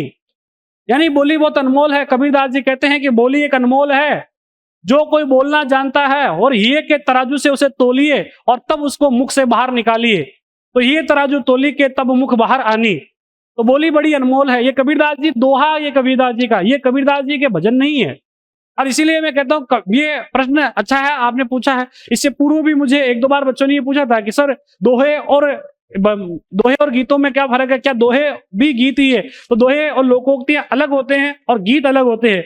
जहां मीरा गीत गाती है, मेरो तो गिरधर गोपाल जाके सिर पर मोर मुकुट दूसरों न कोई, तो मेरो तो कौन है, गिरधर गोपाल है, जिसके सर पर क्या है, मोर मुकुट है। तो मीरा के जो भजन है वो पदावलियां कहलाते हैं। तो मीरा के तो गीत गाए गए हैं, और इधर आप देखेंगे तो कबीर के क्या है, दोहे हैं। आप देखेंगे तो कबीर ने कोई गीत नहीं गाए हैं, कबीर ने शुद्धकुड़ी भाषा का प्रयोग किया है। और शुद्धकुड़ी भाषा का मतलब है कि वह ऐसी भाषा प्रयोग करते थे जिससे लोगों के जो जन के लोगों ने जो उपयोग की भाषा, उसी के अंदर उन्होंने दोहे की रचना कर दी। इसीलिए कवि महावीर प्रसाद द्विवेदी हुए हैं, और कवि महावीर प्रसाद द्विवेदी ने उसे भाषा का डिटेक्टर कहा है कि राजा पूरे भारत के अंदर एक ही व्यक्ति है जो कि भाषा का डिटेक्टर हुआ है, और वो है कौन? कबीर। तो कवि महावीर प्रसाद द्विवेदी, जैसे हिंदी का महाकवि भी आप कहते हैं, उसने कहा कि ये कबीर क्या है? वाणी का डिटेक्टर है। तो दोस्तों ध्यान रखना, तो ये इसमें सबसे बड़ा फर्क है। अब राजस्थान की मैं बात कर लेता हूं, आप राजस्थान के अंदर ही पढ़ेंगे इन चीजों को। तो देखो राजस्थान के अंदर आप कैसे इसको डिफाइन करेंगे।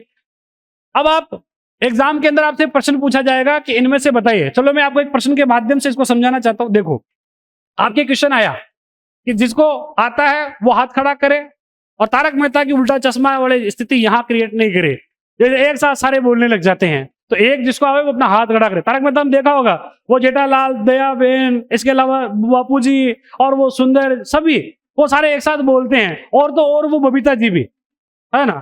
तो ऐसे अपने को नहीं बोलना है ना। तो देखो जैसे आपके क्वेश्चन आया,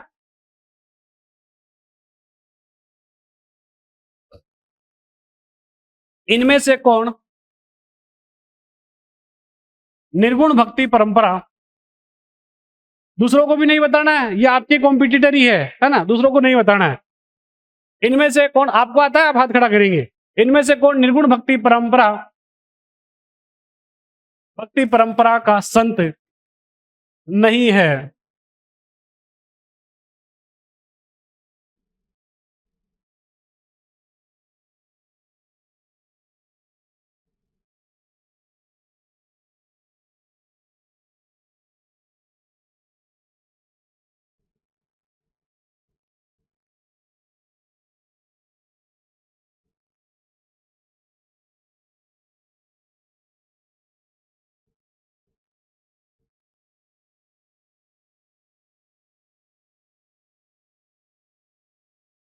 एक हाथ खड़ा हुआ, दो और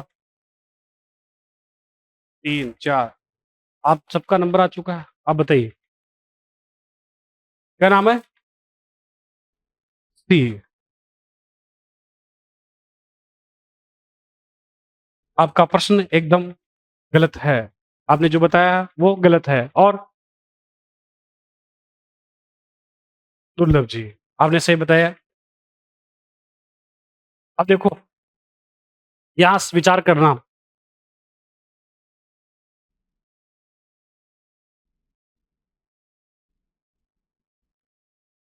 आपके आज की इस क्लास के बाद आपके माइंड की जो नसें हैं, जहां थोड़ा बहुत ब्लॉकेज आ रखा होगा, ये जरूर खुल जाएगी। ये मैं पूरी उम्मीद के साथ कह रहा हूं।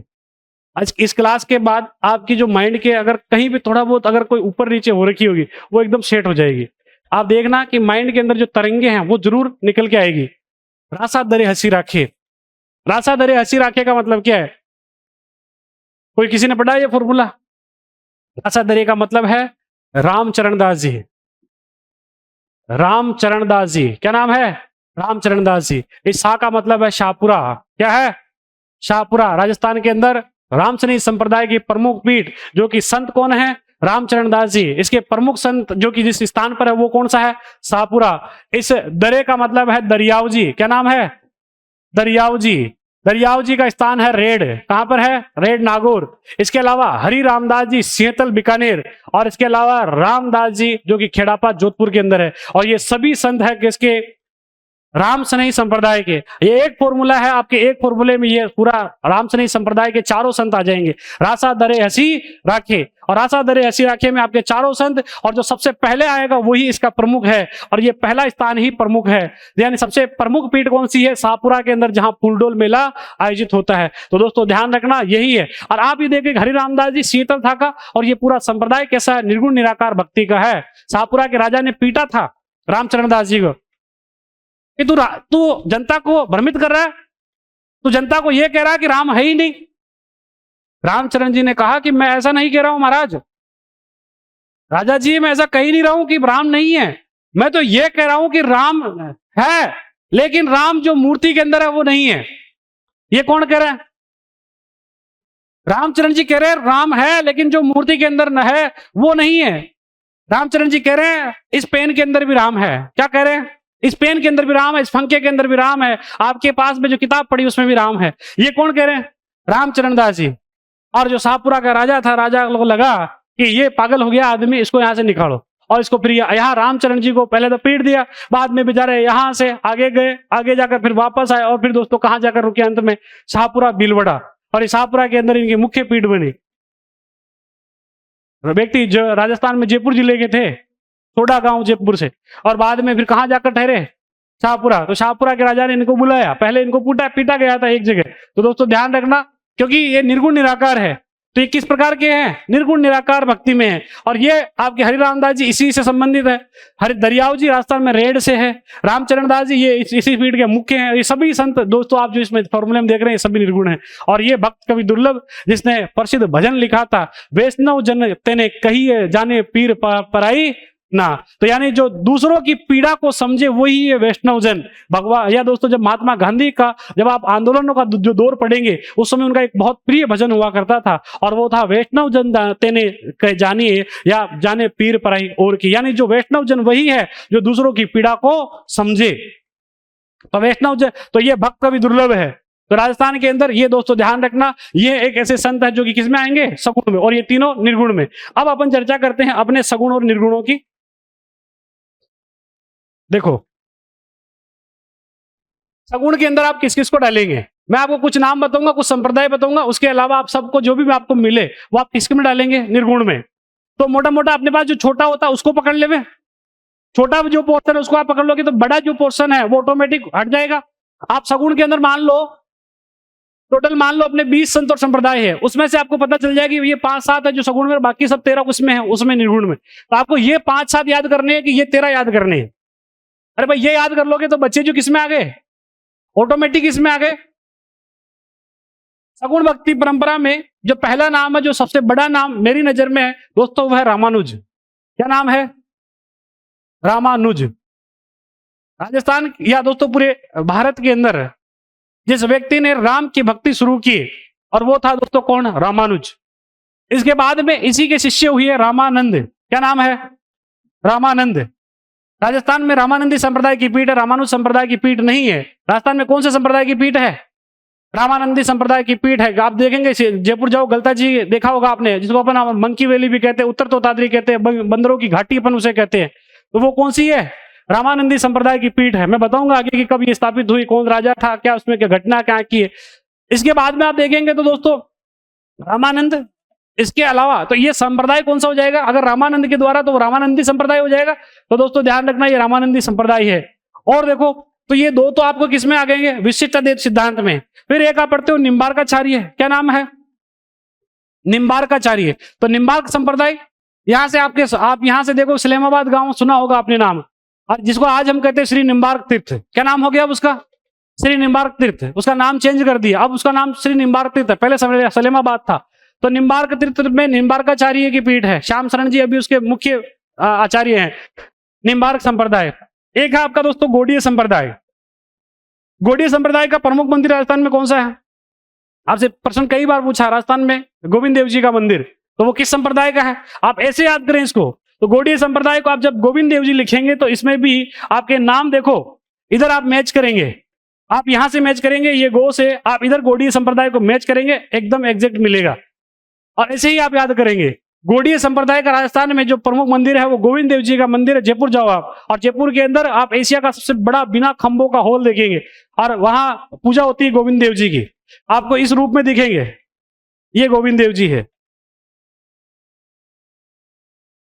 इसमें मैं फोटो दिखा दूंगा आपको, जो भी है ये आपको दिख रहे हैं, ये गोविंद देव जी है। तो ये गोविंद देव जी कहां पर है आपके, जयपुर के अंदर। तो ध्यान रखना गोविंद देव जी का कौन सा संप्रदाय है, गौड़ीय संप्रदाय। एक संप्रदाय जो कि अपने वल्लभ संप्रदाय है, कौन सा है, वल्लभ संप्रदाय। राजस्थान में श्रीनाथ जी के मंदिर है, राजस्थान में वल्लभ संप्रदाय के 5 है, पूरे भारत में 7 मंदिर है।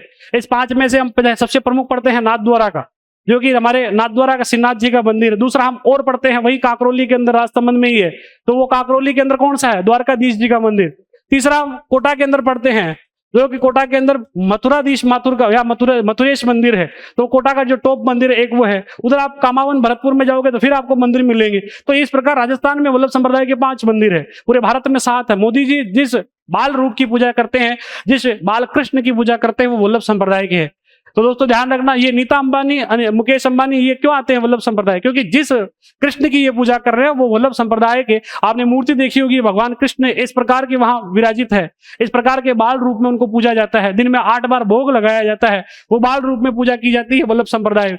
तो ये तो है दोस्तों संप्रदाय, रामानंदी संप्रदाय, निम्बार्क, गौड़ीय, वल्लभ। दोस्तों ध्यान रखना, वल्लभ संप्रदाय, ये तो कुछ ऐसे संप्रदाय जो कि आपको याद रखने हैं। इसके अलावा कुछ ऐसे व्यक्तित्व है जो कि आपको याद होने चाहिए, जो कि सगुण भक्ति परंपरा में रहे हैं। एक है दोस्तों मीराबाई। कौन है? मीराबाई। मीराबाई भक्ति परंपरा कौन सी रही है? सगुण भक्ति परंपरा है। मैं भी लिखवा दूंगा। और देखो आपका ध्यान अभी बोर्ड पर है, मैं आपको पूरा टाइम दूंगा आपको लिखने का और उसको रिवाइज करने का भी टाइम दूंगा। आप देखें आगे, मीराबाई। मीराबाई के अलावा राजस्थान के अंदर, दक्षिणी राजस्थान के अंदर वागड़ प्रदेश है और वहां की मीरा कहलाती है गौरीबाई। कौन है? तो वागड़ की मीरा किसे कहते हैं अपन? गौरीबाई को। किसको कहते हैं? गौरीबाई को। मैं पूरा आपको सही से समझाऊंगा, एक एक चीज देखना। अभी ये सारी चीजें मैं समझाऊंगा कैसे क्या भक्ति परंपरा राजस्थान में आई, भक्ति आंदोलन क्या थे, कौन कौन से संत थे राजस्थान में, उनकी क्या भूमिका रही, कौन कौन से संत कैसे कैसे आए, वो सारी भूमिका में थोड़ा, इसमें टाइम आपको भले ही थोड़ा ज्यादा लग जाएगा। देखो तो गौरीबाई, मीराबाई, और इसके अलावा देखो तो ये अभी जो आपने एक नाम पढ़ा वो कौन सा था? भक्त कवि दुर्लभ। तो ये भक्त कवि दुर्लभ, ये 3 नाम तो व्यक्तित्व के आधार पर आपको ध्यान रखने हैं। और बाकी ये संप्रदाय, रामानुज के ही शिष्य हुए रामानंद। रामानंद के बाद में फिर हमने देखा दोस्तों, तो राजस्थान में एक संप्रदाय चलता है जिसको हम कहते हैं रसिक संप्रदाय। कौन सा संप्रदाय चलता है? रसिक संप्रदाय। तो आप देखेंगे कि बाद में इस रामानंदी संप्रदाय के ही फिर कुछ शिष्य होंगे, जो कि अग्रदास जी, वो आगे चले जाएंगे सिक्कर, और सिक्कर में इस रसिक संप्रदाय की पीठ स्थापना करेंगे। तो ये कुछ बेसिक है जो कि आपको ध्यान रहने चाहिए, जिसमें रामानुज है।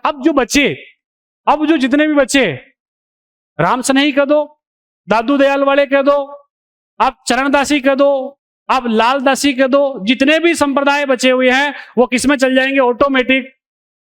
हरि रामदास जी कह दो, कोई भी कह दो, किसने भी कह दो, कबीर कह दो, दादू दयाल कह दो, बुड्ढन जी कह दो, किसी को भी कह दो, वो सारे किसमें आएंगे?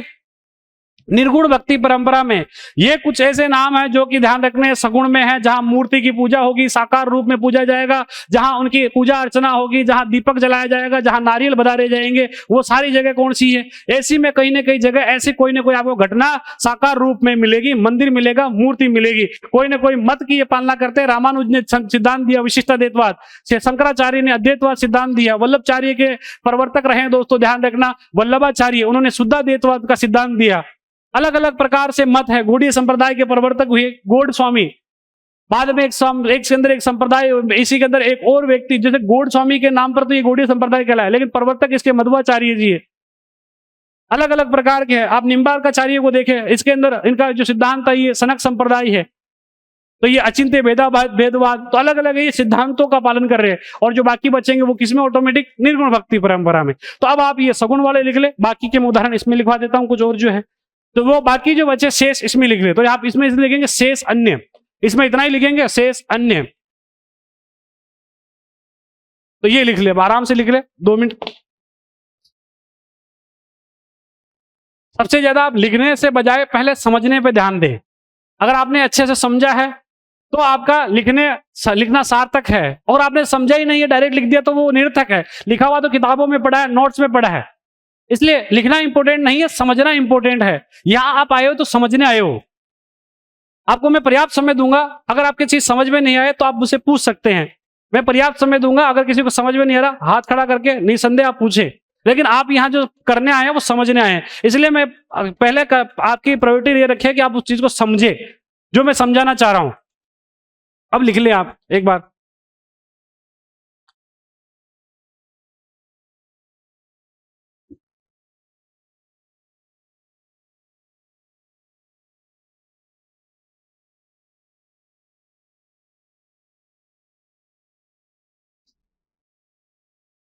मीराबाई है, गौरीबाई है, व्यक्तित्व में देखेंगे तो दुर्लभ जी है। वैष्णव जन तेने कही है जाने पीर पराई की, तो जो दूसरों की पीड़ा को समझे वही वैष्णव है। गांधी जी का प्रिय भजन हुआ करता था ये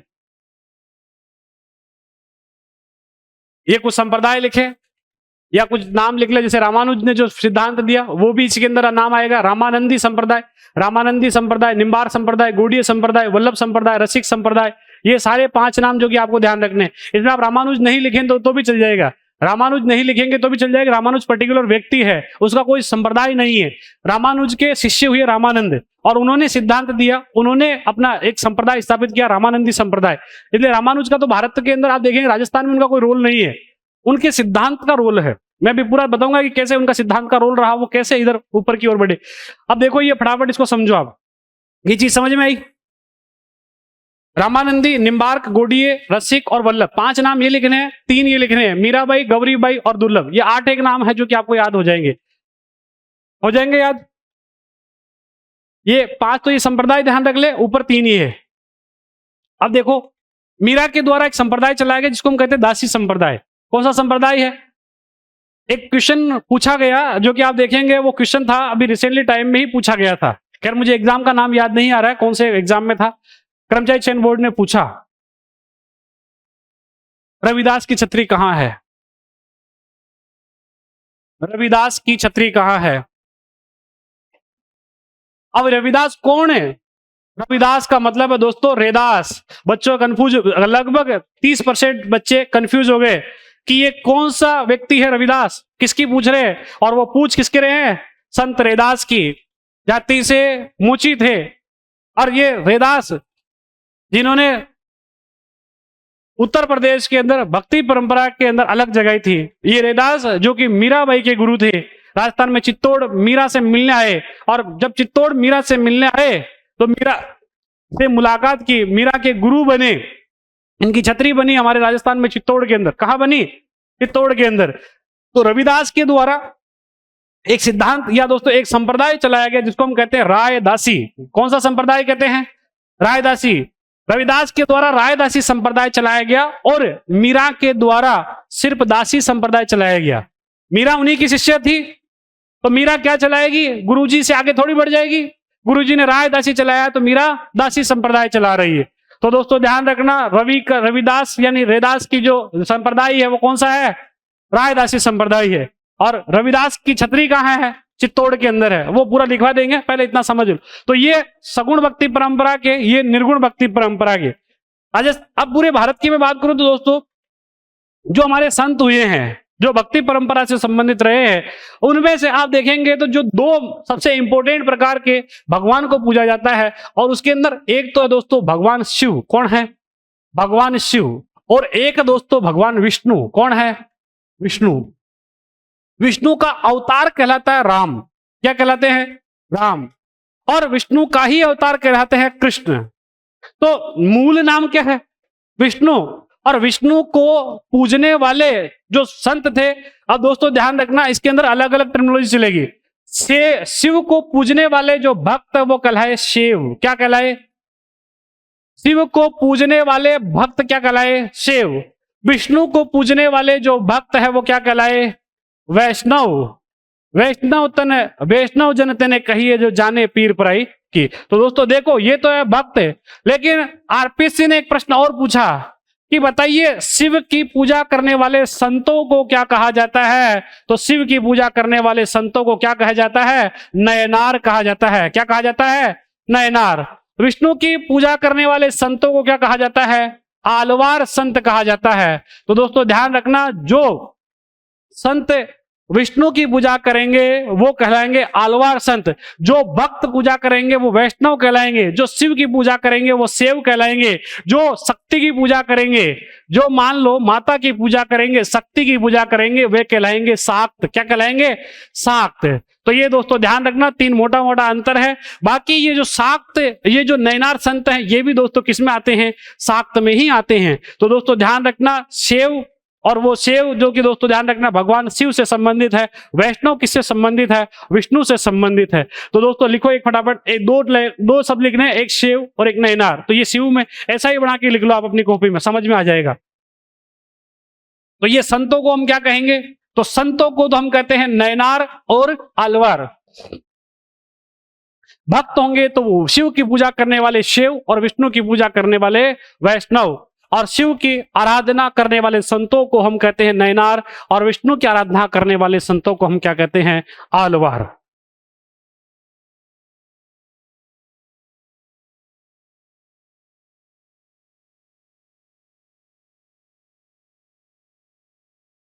बहुत अच्छा टॉपिक है और बहुत समझने वाला टॉपिक है। आपको आगे एक बार अगर आपने इसको ढंग से पढ़ लिया इस टॉपिक को, तो आपका कभी किसी एग्जाम के अंदर कोई प्रश्न गलत नहीं होगा, ये मैं दावे के साथ कह सकता हूं। और दावे के साथ इसलिए कह सकता हूं कि ये जो टॉपिक मैं पढ़ा रहा हूं आपको जो पर्सनों की ट्रेंडिंग है, इसके अलावा जो हुबहू जो ऑथेंटिक डाटा है उसके आधार पर पढ़ा रहा हूं। इसीलिए दोस्तों आपका कोई प्रश्न गलत होने की संभावना नहीं है। प्रीवियस ईयर के जो जितने भी आपके पेपर है वो इसके अंदर वो डेटे उसके अंदर ऑलरेडी मेंशन है, इसके अंदर कोई भी कहीं गलती आपको नहीं मिलेगी। तो ये एक इसके अंदर शुद्धि की मैं बात करता हूं। तो दोस्तों ध्यान रखना, शिव के भक्त शिव, विष्णु के भक्त वैष्णव, ये कहलाएंगे क्या? संत, आलवार और नयनार। अब देखो ये एक अलग प्रकार की परंपरा रही है कि जो भगवान शिव है और इस भगवान शिव को मानने वाले जो अनुयायी है वो 5 शाखाओं में बट गए। किसमें बट गए? 5 शाखाओं में। अब आप देखो कि भगवान शिव को मानने वाले क्या कहलाए? शिव। तो शिव को मानने वाले कहलाए शिव, लेकिन ये शिव दोस्तों 5 भागों में बट गए। ये शिव जी की पूजा करने वाले जो संत थे वो 5 भागों में बट गए। और ये 5 भाग कौन से हैं दोस्तों? ये 5 अलग अलग प्रकार के संप्रदाय हैं जो कि भगवान शिव को मानते हैं। सबसे पहले दोस्तों संत और संप्रदाय आता है नाथ संप्रदाय। कौन सा संप्रदाय आता है? नाथ संप्रदाय। दूसरा संप्रदाय आता है दोस्तों पाशुपत संप्रदाय। कौन सा आता है? पाशुपत। इसी को आप कहते हैं लकुलिश, क्योंकि इसके जो प्रवर्तक है वो प्रवर्तक भी दोस्तों कौन रहे हैं? संत लकुलिश। कौन रहे हैं? तो इसी को हम लकुलिश संप्रदाय भी कहते हैं, पाशुपत संप्रदाय भी कहते हैं। तीसरे होते हैं दोस्तों कापालिक। कौन से होते हैं? कापालिक। कापालिक शैव संप्रदाय। चौथे होते हैं दोस्तों लिंगायत। कौन से होते हैं? लिंगायत। और 5वें नंबर पे आते हैं दोस्तों कौन है? कश्मीरी शैव संप्रदाय। कौन आते हैं? कश्मीरी शैव संप्रदाय। अब यहां से समझना दोस्तों बात को, क्या आपके कापालिक पूछा जाएगा? नहीं पूछा जाएगा। क्या आपके लिंगायत पूछा जाएगा? नहीं पूछा जाएगा। क्या आपके कश्मीरी शैव पूछा जाएगा? तो ये भी नहीं पूछा जाएगा। आपके कौन सा पूछा जाएगा? आपके नाथ संप्रदाय पूछा जाएगा, आपके पाशुपत संप्रदाय पूछा जाएगा। क्यों पूछा जाएगा? ये दोनों, इन दोनों के प्रसिद्ध केंद्र राजस्थान में स्थित है, इनका राजस्थान से संबंध नहीं है, इसलिए ये आज तक नहीं पूछे गए और नहीं पूछे जाएंगे। अब मैं इनका बता दूं मोटा मोटा। पहले इन जो 3 है जिसके बारे में मैं आपको क्या क्या इसके अंदर चीजें हैं। कापालिक की क्या इनकी साधना किस प्रकार की रही है? जो व्यक्ति नर बलि में विश्वास रखता है, इनकी क्या विशेषता है? पहले ये नर बलि में विश्वास रखते हैं, ये पशु बलि में विश्वास रखते हैं। तो नर बलि और पशु बलि में विश्वास रखते हैं। दूसरी, ये व्यक्ति शमशान में रहते हैं। कहाँ रहते हैं? कापालिक लोग जो यहाँ संत होते हैं वो दोस्तों शमशान में रहते हैं। शमशान जानते हैं? नाम सुना होगा शमशान। तो शमशान में रहते हैं। ये कपाल के अंदर ये मस्तिष्क होता है, उस मस्तिष्क से ऊपर तक कपाल, तो कपाल के अंदर भोजन करते हैं। किसमें भोजन करते हैं? कपाल में भोजन करते हैं। तो दोस्तों ध्यान रखना, ये किसमें भोजन करते हैं? कपाल में भोजन करते हैं। और इसी के अंदर इसी की एक खाप कह दें, एक शाखा कह दें, वो होती है अघोरी। कौन होता है? अघोरी। तो दोस्तों ध्यान रखना, ये अघोरी क्या होते हैं? जो व्यक्ति जो अपने शरीर पर भस्म लगा ले, भगवान शिव की शमशान में रहकर आराधना करे, वो कौन होता है? अघोरी। तो ये इसी का एक खाप कह दें, इसी की एक शाखा कह दें। तो ये कापालिक होते हैं जो कि कहाँ रहते हैं? शमशानवासी रहते हैं, शरीर के ऊपर भस्म लगाते हैं। इसी के अलावा नरबली और पशु बलि में विश्वास करते हैं, कपाल में भोजन करते हैं। लिंगायत में क्या होता है? जो लिंग पूजा करते हैं, जो भगवान शिव की लिंग रूप में, किसमें? भगवान शिव की लिंग रूप में पूजा करते हैं। और कश्मीरी शैव संप्रदाय जम्मू एंड कश्मीर का एक प्रमुख संप्रदाय रहा है। तो राजस्थान में ये बेसिकली आपके 3 काम के नहीं है, फिर भी मैं इसमें मोटा मोटा आपको बता दूं जो कि आपकी जानकारी के लिए रहेगा। शिव जी को मानने वाले टोटल होते हैं 5 संप्रदाय, उसमें से नाथ, पाशुपत, कापालिक, लिंगायत और कश्मीरी शैव। अब राजस्थान में आपके आएंगे 2। कौन कौन से? एक आएंगे नाथ और दूसरे पाशुपत संप्रदाय। अब देखो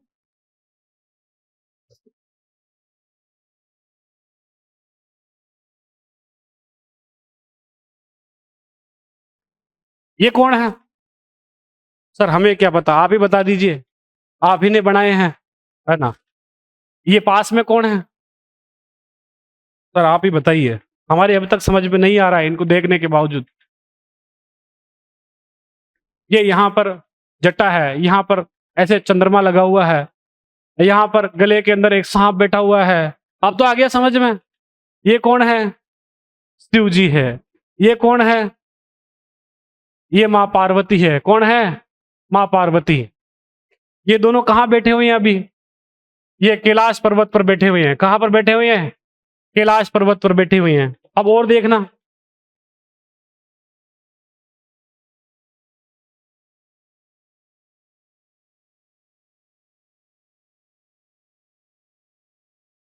ये क्या है?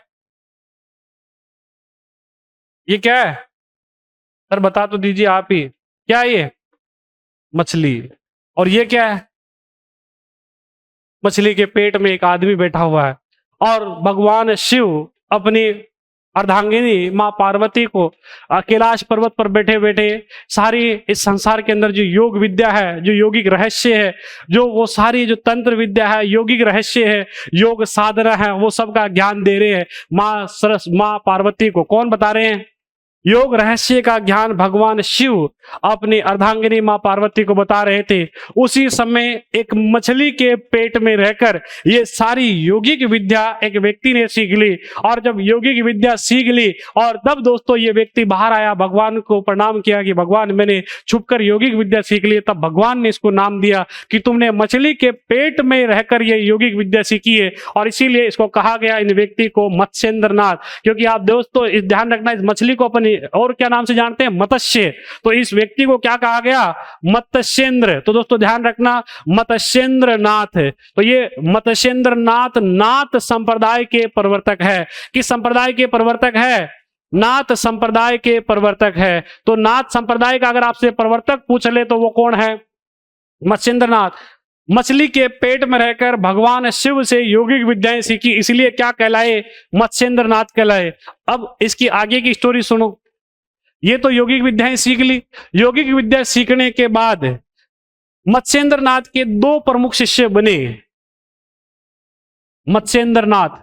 और मत्स्येंद्र नाथ के जो दो प्रमुख शिष्य बने दोस्तों, वो भी बड़े इंपॉर्टेंट है। एक है दोस्तों गोरखनाथ। क्या नाम है? गोरखनाथ। इनको गोरक्षनाथ भी कहा जाता है। क्या कहा जाता है? गोरक्षनाथ। और दूसरे बने दोस्तों जालंधरनाथ। कौन बने? जालंधरनाथ। पहले मैं बात करूंगा दोस्तों यहां गोरखनाथ की। अब देखना, गोरखनाथ जी बने और गोरखनाथ जी के फिर कुछ अनुयायी हुए, कुछ इनके शिष्य बने। इनके अंदर जो सबसे प्रसिद्ध हुए वो उज्जैन के राजा भरथरी हुए। कौन हुए? उज्जैन के राजा भरथरी। इसी के एक शिष्य हुए दोस्तों जो राजस्थान के अंदर आप देखेंगे तो जसनाथ जी। क्या नाम है? जसनाथ जी। राजस्थान में जहां अग्नि नृत्य होता है, जहां कतरिया सर में आप देखेंगे तो जसनाती सिद्धों के द्वारा अंगारों के ऊपर चलते हैं, अग्नि नृत्य किया जाता है कतरिया सर बीकानेर में। इन्हीं के शिष्य हुए हैं जिसको हम कहते हैं जाम्बोजी। क्या नाम से जाना जाता है? जाम्बोजी। इन्हीं के एक शिष्य हुए जिन्हें हम दोस्तों राजस्थान में नागों का देवता कहते हैं। वो कौन है? गोगा जी। कौन है? गोगा जी। तो इनके चार प्रमुख शिष्यों का आपको ध्यान रखना है। तो ये गोरखनाथ जी है। एक हमारे हुए हैं दोस्तों जालंधर नाथ जी। कौन हुए हैं? जालंधर नाथ जी। जालंधर नाथ जी का एक प्रसिद्ध मंदिर बना हुआ दोस्तों, एक ऐसी पहाड़ी है। और वो पहाड़ी कहां पर है? तो ये दोस्तों ध्यान रखना, एक ऊंची पहाड़ी है जो कि कहां पर है? जालोर के अंदर। तो जालंधर नाथ जी के नाम पर कहा जाता है कि इस जगह का नाम जालोर पड़ा। एक और मत यह है कि जाबाली ऋषि किसी समय रहते थे, इस कारण इस जगह का नाम जालोर पड़ा। जालोर के अंदर ये जो पहाड़ी है दोस्तों, ये है कन्यागिरी पहाड़ी। कौन सी गिरी पहाड़ी है? कन्यागिरी पहाड़ी। और इस कन्यागिरी पहाड़ी पर एक मंदिर बना हुआ है। जो ये मंदिर किसका है दोस्तों? संत जालंधर नाथ जी का मंदिर है। इस मंदिर को कहा जाता है दोस्तों सिरे मंदिर। कौन सा मंदिर कहा जाता है? सिरे मंदिर। सिरे मंदिर राजस्थान में जालंधर नाथ जी का प्रसिद्ध केंद्र रहा है। यह है दोस्तों गोरखनाथ जी। इन्हें क्या कहते हैं अपन? गुरु गोरखनाथ जी। तो मत्स्येंद्र नाथ के कितने शिष्य हुए? अभी समझते जाना। मत्स्येंद्र नाथ के कितने शिष्य हुए? दो। दो के बाद गोरखनाथ जी के कितने शिष्य हैं? चार। इसमें से उज्जैन के राजा भरथरी, जसनाथ जी, जाम्बो जी और गोगा जी। अब देखो आगे, ये कौन है? सर अब तक समझ में नहीं आया, अब थोड़ी देर बाद में समझ में आएगा।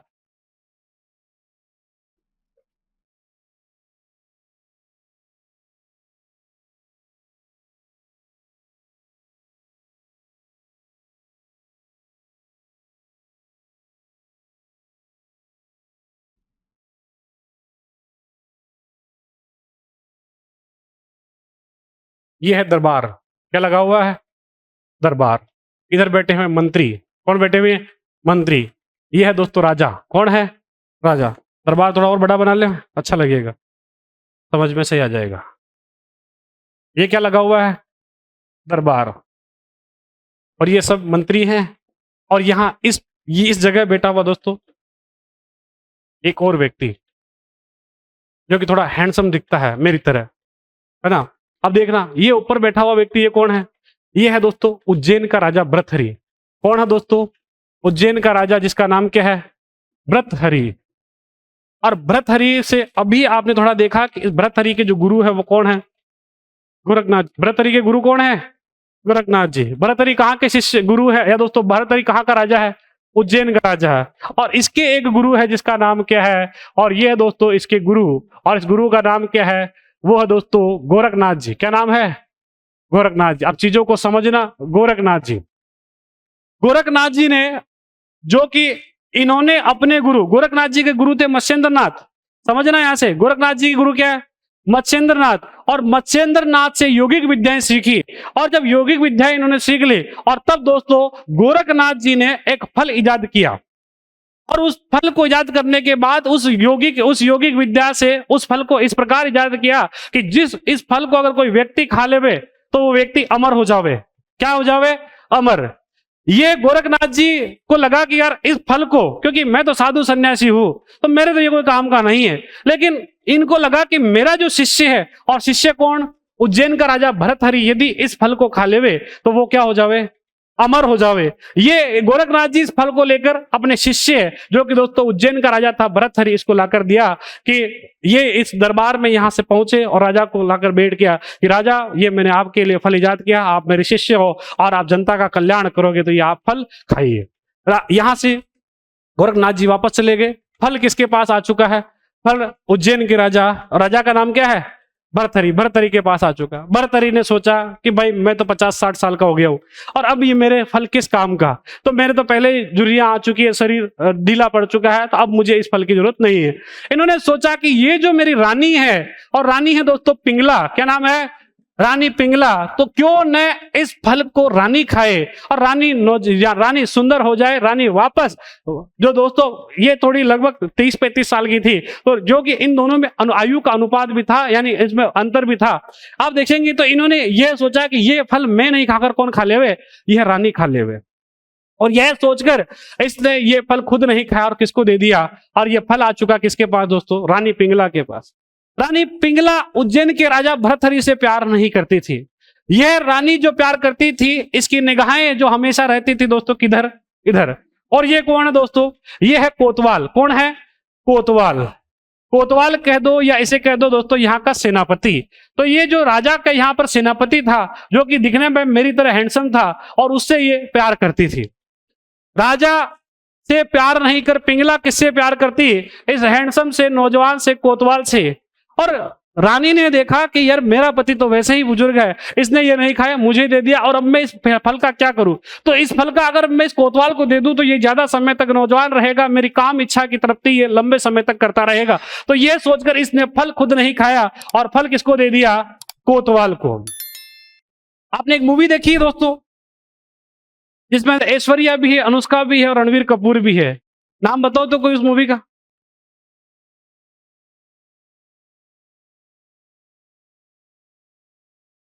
ए दिल है मुश्किल, क्या नाम है?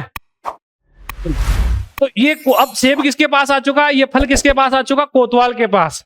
कोतवाल भी इस फल को खुद नहीं खाता और वो चाहता है कि इस फल का मेरे लिए क्या उपयोग हो, और इस फल का उपयोग तो ये जो दोस्तों ये प्रेम करता था एक प्रोस्टिट्यूट से या एक वेश्या से प्रेम करता था, और ये फल ये चाहता था कि ये खुद नहीं खावे और ये कौन खा लेवे फल? यह वेश्या खा लेवे तो ये अधिक समय तक नौजवान रहेगी, सुंदर रहेगी, और इसके अलावा यह इसकी काम इच्छा की तृप्ति भी करती रहेगी। तो इसने ये कोतवाल ने फल नहीं खाया और किसको ले जाकर दे दिया? इस वेश्या या प्रोस्टिट्यूट को दे दिया। और जैसे ही ये जो फल है दोस्तों अब किसके पास आ गया? अब आ चुका किसके पास? यहां दोस्तों वेश्या या प्रोस्टिट्यूट के पास। और जैसे ही वेश्या और प्रोस्टिट्यूट के पास फल आया और उसने सोचा कि मैं इस नर्क भरी जिंदगी से पहले से ही परेशान हूं, अगर मैंने आज इस फल को खा लिया तो हो सके मुझे युगों युगों तक इस योनि को भोगना पड़े, और मैं इस योनि से मैं पहले ही परेशान हूं, मैं इस योनि को मैं पहले ही भोग रही हूं, तो मैं अगर मैंने ये फल खाया तो मेरी और उम्र बढ़ जाएगी और मैं इस योनि से छुटकारा चाहती हूं। और तब दोस्तों इसने सोचा कि इस फल का सदुपयोग हो और ऐसे कोई व्यक्ति हो जो कि इस फल को खाए तो उसका जनता के लिए कल्याण हो, इस संसार के लिए कल्याण हो। और तब ये पिंगला यहां से फल ले जाकर देती है किसको? उज्जैन के राजा भर्तहरि को। और जैसे ही उज्जैन के राजा भर्तहरि के पास फल आया और फल आते ही उज्जैन के राजा भर्तहरि को समझ में आई कि यहां से ये कनेक्शन किधर बैठा है, तो यहां से ये कनेक्शन इधर बैठ रहा है, यानी ये कोतवाल और रानी पिंगला, जिस राजा ने अपना प्यार या अपना प्रेम सर्वाधिक जिसे रानी पिंगला को किया, उस पिंगला ने ही किसे धोखा दिया? राजा भर्तहरि को धोखा दिया। राजा भर्तहरि के दिमाग में आ चुका था कि ये संसार मिथ है, यहाँ पर कुछ भी नहीं है और इससे बढ़िया तो मैं इससे प्यार नहीं करता तो कोई भगवान की आराधना में रहता। इसने अपने गुरु को ये बात बताई कि गुरुजी धोखा हुआ है, गुरुजी जो फल आप लाके दिए थे वो धोखा हो गया।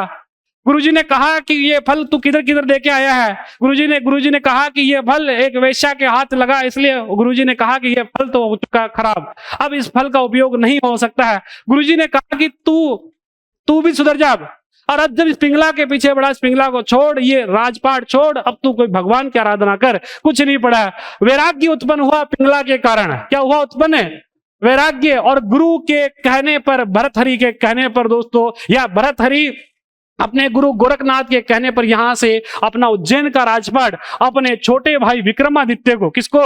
विक्रमादित्य को छोड़कर इसी विक्रमादित्य का एक बेटा हुआ जिसका नाम है गोपीचंद, और गोपीचंद को लेकर राजस्थान के अंदर आ गए। और राजस्थान के अंदर हमारे स्थान है सरिस्का, और सरिस्का के अंदर जहां ये स्थान पड़ता दोस्तों अलवर, अलवर के अंदर आ गए।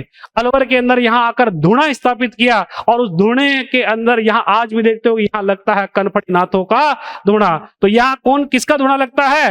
कन फड़े नाथों का धूणा, यानी जिनके कान फटे होते हैं। क्या फटे होते हैं? कान। ऐसे नाथों का धूणा लगता है दोस्तों कहां पर? राजस्थान के सरिस्का अलवर में। और वो कन फड़े नाथों का धूणा कहां लग रहा दोस्तों? अलवर के अंदर। यहां आया कौन है दोस्तों? यहां आया है उज्जैन का राजा भर्तहरि, और किसके साथ आया? अपने भतीजे गोपीचंद के साथ। इसने कहा भतीजे धोखा हुआ है। क्या कहा भतीजे को? धोखा हुआ और अब कुछ ना कुछ करना पड़ेगा। और तब दोस्तों इसने कहा भतीजे को कि कोई ना कोई काम कर, इस दुनिया को पता चले कि ये दुनिया सीधी नहीं है, ये दुनिया बड़ी टेढ़ी है। और तब इसने कहा कि देख मुझे क्या उत्पन्न हुआ है, मुझे वैराग्य उत्पन्न हुआ है। क्या उत्पन्न हुआ है? वैराग्य उत्पन्न हुआ। और तब इसने अपने भतीजे को कहा कि शतक लिख। क्या लिखे? शतक। तब वैराग्य शतक की रचना करवाई। इसने कहा कि देख भतीजे, नीति तेरी चाची की खराब थी। किसकी खराब थी? चाची की। क्या खराब थी? नीति। तू इसकी नीति की भी बात बता दुनिया को। तो उसने कहा तू नीति शतक लिख, तो नीति शतक लिखवाया। भर्तहरि ने कहा कि ये रोज श्रृंगार करके बैठती थी और मैं देखूं निगाहें इधर इधर क्यों रहती थी, तो ये श्रृंगार किसके लिए करती थी? कोतवाल के लिए करती थी, मेरे लिए नहीं था। इसने कहा श्रृंगार शतक भी लिखे, तो ये श्रृंगार शतक भी लिखा। फिर किसने? गोपीचंद ने। किसके कहने पर लिखा? उज्जैन के राजा भर्तहरि पर। तो ये दोस्तों उज्जैन के राजा भर्तहरि राजस्थान में कहां आए? राजस्थान में इनका प्रसिद्ध केंद्र कहां? सरिस्का अलवर के अंदर। अब देखो अब दोस्तों ये है हमारे रामानंद, आगे इनको भी पढ़ेंगे जब हम वैष्णव संत पढ़ेंगे। तो देखो तो ये राजस्थान के अंदर आ गए। अब बात करते हैं दोस्तों, तो ये किससे संबंधित है राजस्थान के अंदर? भर्तहरि। तो भर्तहरि आप दोस्तों देख चुके हैं कि ये किससे संबंधित है? नाथ संप्रदाय से संबंधित है। नाथ संप्रदाय की खापे चल रही है, और ये नाथ संप्रदाय के संत जसनाथ, जाम्बोजी, गोगाजी। तो राजस्थान में आप लोक देवता के अंदर पढ़ लेते हो, लेकिन जाम्बोजी जिसने विष्णु संप्रदाय की स्थापना की बाद में, ये जसनाथ जी जो कि नाथों के ही है, जाट जाति के अनुयायी इनके होते हैं। तो दोस्तों ध्यान रखना, ये जो सभी संत आप दोस्तों देख रहे हैं, गोरखनाथ जी, फिर उज्जैन के राजा भर्तहरि, किस संप्रदाय से संबंधित आएंगे? नाथ संप्रदाय। अब नाथों के राजस्थान में जो प्रसिद्ध केंद्र दोस्तों उसकी बात कर लेते हैं अपन। राजस्थान में नाथ संप्रदाय के प्रसिद्ध केंद्र। अब देखो आपको पूरे भारत के अंदर तो कितने आधार पर पढ़ने हैं, यानी एक आप इसके कहेंगे तो एक तो कहेंगे प्रवर्तक।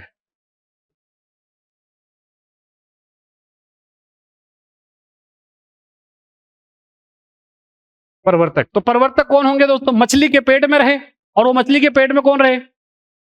मत्स्येंद्र नाथ। तो ये मछली के पेट में रहने के कारण मत्स्येंद्र नाथ इसके क्या बने? प्रवर्तक। फिर बाद में कहेंगे दोस्तों आप इसके शिष्य रहे, जो कि हम जिसे कहते हैं अपन कौन? या 2 शिष्य रहे, जिसके अंदर एक तो हम पढ़ते हैं दोस्तों कौन है, हमारे गोरखनाथ जी। तो गोरखनाथ जी का ज्यादा आना जाना नहीं था, ये यूपी के अंदर ज्यादा फेमस हुए, लेकिन राजस्थान में इन्होंने अपने 4 शिष्य बनाए।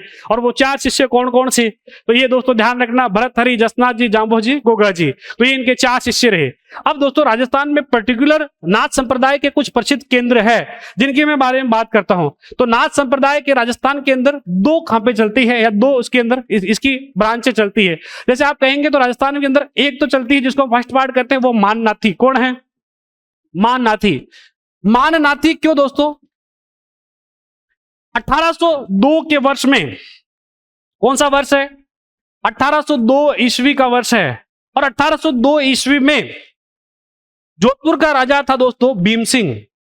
जोधपुर का राजा कौन था, भीम सिंह। जोधपुर का एक राजा था भीम सिंह। सबका ध्यान इधर बोर्ड पर, कोई आलस में नहीं रहे, सीधे बैठ के रहे। आप यंग और स्मार्ट हो, तो मैं चाहता हूं कि मेरी क्लास में यंग और स्मार्ट रहें, कोई ऐसे दुबक के नहीं बैठे, कोई ऐसे मटक के नहीं बैठे, तो सीधे रहे एकदम। तो 1802 के अंदर जोधपुर का राजा, कहां का दोस्तों, जोधपुर का एक राजा रहा, वो कौन था, भीम सिंह। और भीम सिंह अपने छोटे भाई मान सिंह को बहुत पीटता था, और ये दोनों भाइयों के अंदर विवाद था राज्य को लेकर। और ये विवाद पूर्व में 1793 से चल रहा था। 1793 में जोधपुर का राजा बना भीम सिंह, और ये भीम सिंह अपने छोटे भाई मान सिंह की हत्या करना चाहता था, और चाहता था कि अगर ये मान सिंह जीवित रहा तो कहीं मेरे राज्य को छीन न लेगा। और रोज ये भीम सिंह अपने छोटे भाई मान सिंह की हत्या करने अपने सैनिकों को भेजता, लेकिन मान सिंह को खबर पता चलती और ये यहां से भाग जाता। 7-8 साल, 9 साल, 10 साल तक पहुंच गया, और 10 सालों या 8-9 साल हो गए इसको रोज बेचारा भाग रहा था। और अब ये दौरान 8-9 साल जब इसे पूरे हो गए, और तब इसने एक दिन सोचा कि यार इतने दिन हो गए भागते हुए, न तो कोई रोटी का पता, न कुछ खाने का पता, न कोई लत्ते का पता। जो एक धोती थी वो धोती भी और फट गई है, और ये पता नहीं कब खुल जाए। तो अब जो मानसिंह था दोस्तों, ये मानसिंह के खाने पीने के लत्ते पड़ रहे थे। तो एक दिन बेचारे ने किसी प्रकार जहर का इंतजाम किया। जहर का इंतजाम कर उसने कहा कि अब तो आज इस रामलीला को समाप्ति कर दे, मैं रोज रोज भागना मेरे से भगा नहीं जावे, और आज मैं आत्महत्या करूंगा। जहर मंगाया और आत्महत्या करने की सोचा। क्या सोचा, आत्महत्या करने की सोचा। जब ये आत्महत्या करने की सोच रहा था, और तब इसने रोटियां बनाई उस आटे से, और कहा कि आज रोटियां बनाकर आज खाऊंगा। और रोटी खाने ही बैठा था, थाली के अंदर लगाया और आटे का रोटी खाने ही बैठा था, तभी बाहर से एक गुरु आते हैं, और वो कहते हैं कि बच्चा भिक्षाम देही। क्या कहते हैं, बच्चा भिक्षाम देही। अब गुरु कह रहे हैं कि भिक्षाम देही यानी भिक्षा दीजिए। हाथ में बेचारे के 2 रोटियां, और उसमें भी क्या मिला हुआ है, जहर। उसने कहा गुरुजी, ये गुरुजी आए और उनको कहा कि आप आ तो गए, आप भिक्षा भी मांग रहे हैं, मैं आपको भिक्षा तो दे दूं, लेकिन देने के लिए मेरे पास क्या है, ये 2 रोटियां हैं। क्या है, ये 2 रोटियां हैं। लेकिन गुरुजी मैं आपको भिक्षा भी दे दूं, लेकिन इन दोनों के अंदर मिला हुआ जहर, और मैं अपनी आत्महत्या करने वाला हूं। मैं अब अपनी जीवन लीला को क्या करने वाला हूं, समाप्त करने वाला हूं। गुरु आए, वो जो एक दोस्तों बाहर संत आए, वो थे आयस देवनाथ। क्या नाम है, आयस देवनाथ। और आयस देवनाथ ने पूछा कि बच्चा तू आत्महत्या क्यों करना चाहता है, तू तो नौजवान दिख रहा है, तू अभी क्यों मरना चाहता है। वो बोले कि मेरा भाई मुझे बहुत परेशान करता है, और मेरा भाई रोज मेरे लिए सेना भेजता है, मैं परेशान हो चुका हूं अब इनसे। और तब दोस्तों आयस देवनाथ ने कहा कि बच्चा तू आत्महत्या मत कर। और इन्होंने कहा कि तू तेरा हाथ दिखा, हाथ दिखा। और हाथ देखते कहा तेरे हाथ में तो राजयोग लिखा है, तू कहां मर रहा है। और तब कहा इसको कि देख तू आत्महत्या करना चाहता है, तू आत्महत्या कर ले, भले ही मैं तुझे रोकूंगा नहीं, लेकिन तू मेरे कहने से एक बार ये 1 साल के लिए आत्महत्या का इरादा टाल दे। ये घटना थी दोस्तों आयस देवनाथ से मुलाकात की 1802। और 1803 के वर्ष में इस भीम सिंह को एक सांप डस लेता है, और जब सांप डस लेता है तो भीम सिंह की मृत्यु हो जाती है, और जोधपुर का राजा बन जाता है कौन, मानसिंह, जो कि अगले 40 वर्षों तक जोधपुर का राजा रहा। जो राजस्थान में सहायक संधि की वो मानसिंह था, जिसने जोधपुर में नाथों को आश्रय दिया, वो कौन था, वो मानसिंह था। तो दोस्तों ध्यान रखना, अगले 40 वर्षों तक 1803 से 1843 तक जोधपुर का राजा कौन रहा, मानसिंह। और ये किसके कहने पर आत्महत्या का इरादा टाला इसने, गुरु आयस देवनाथ के। और जैसे ही भीम सिंह की मृत्यु हुई, मानसिंह गया राजा बन गया। और राजा बनने के बाद इसने कहा कि गुरुजी आपके कहने पर राजा बना हूं, आप राजगद्दी पे पहले बैठी। और आयस देवनाथ को राजगद्दी पर बिठाया, और राजगद्दी पे बिठाने के अलावा इसने अपने यहीं पर यहीं पर इन नाथों को आश्रय दिया, और नाथों को आश्रय देकर दोस्तों ध्यान रखना, इसने यहाँ पर एक प्रसिद्ध मंदिर बनवाया जिसको आप कहते हैं दोस्तों महामंदिर मठ, उदय मंदिर मठ। तो दोस्तों ध्यान रखना, जोधपुर के अंदर ही क्या बना हुआ है, महामंदिर मठ। तो नाथों को आश्रय दिया और महामंदिर मठ बनवाया, और एक दूसरा बनवाया जिसको हम कहते हैं उदय मंदिर मठ। कौन सा, उदय मंदिर मठ है। तो महामंदिर मठ, उदय मंदिर मठ किसने बनवाया है, मानसिंह ने। मानसिंह ने आश्रय दिया, ये इसलिए ये पंथ क्या कहलाया, माननाथी कहलाया। राजस्थान में 1800 या जोधपुर में 1803 से लेकर 1843 तक ये जोधपुर का राजा रहा, अगले 40 वर्षों तक। मानसिंह ने नाथों को आश्रय दिया। आप देखेंगे इसकी मृत्यु के बाद इधर से एक व्यक्ति को बुलाया जाएगा, और वो दोस्तों तख्त सिंह है, और जो कि नाथों के ऊपर फिर अत्याचार करेगा। तो एक पीठ आपको दोस्तों ध्यान रखनी है, वो कहां पर है, जोधपुर के अंदर है। और दूसरी दोस्तों मैं बात करूं तो यहां राजस्थान के अंदर नाथों की दूसरी स्थान है राता डूंडा। कौन सा है, राता डूंडा, या इसको अपन कहेंगे दोस्तों बैरागपंथी। कौन सा कहेंगे, बैरागपंथी। और ये बैरागपंथी राजस्थान में कहां मिलेंगे आपको, राता डूंडा में। कहां मिलेंगे, राता डूंडा। राता डूंडा कहां है, आपके यही पी थावड़ा के पास। तो पी थावड़ा कह लो या इधर पुष्कर कह लो, तो पुष्कर भी कह सकते हैं, आप पी थावड़ा, इन दोनों के बीच में ही ये पड़ता है। तो इसीलिए ये बैरागपंथी है। तो ये राजस्थान में नाथ संप्रदाय की दो ही पीठें हैं, जिसके अंदर एक आप पढ़ते हैं दोस्तों, कौन सी, माननाथी। एक तो दोस्तों कौन सी, माननाथी। तो एक तो हो गई आपकी माननाथी, और दूसरी कौन सी है, बैरागपंथी। तो ये दोस्तों नाथ संप्रदाय राजस्थान में इतना ही है। दूसरी एक आप दोस्तों इस राजस्थान के अंदर संप्रदाय पढ़ते हैं पाशुपत संप्रदाय, और जिसका प्रमुख मंदिर कहां दोस्तों, लकुलिश मंदिर, जिसको या लकुलिश जिसके द्वारा प्रवर्तक रहे हैं। तो दूसरा आप पढ़ेंगे दोस्तों पाशुपत संप्रदाय। कौन सा, पाशुपत संप्रदाय। तो एक बार नाथ संप्रदाय को लिख लीजिए, बहुत बड़ा हो जाएगा मैटर, नहीं तो एक बार लिखो नाथ संप्रदाय। कहां तक लिख चुके आप पहले, यहां तक ये लिखना है, एक बार लिखो फटाफट।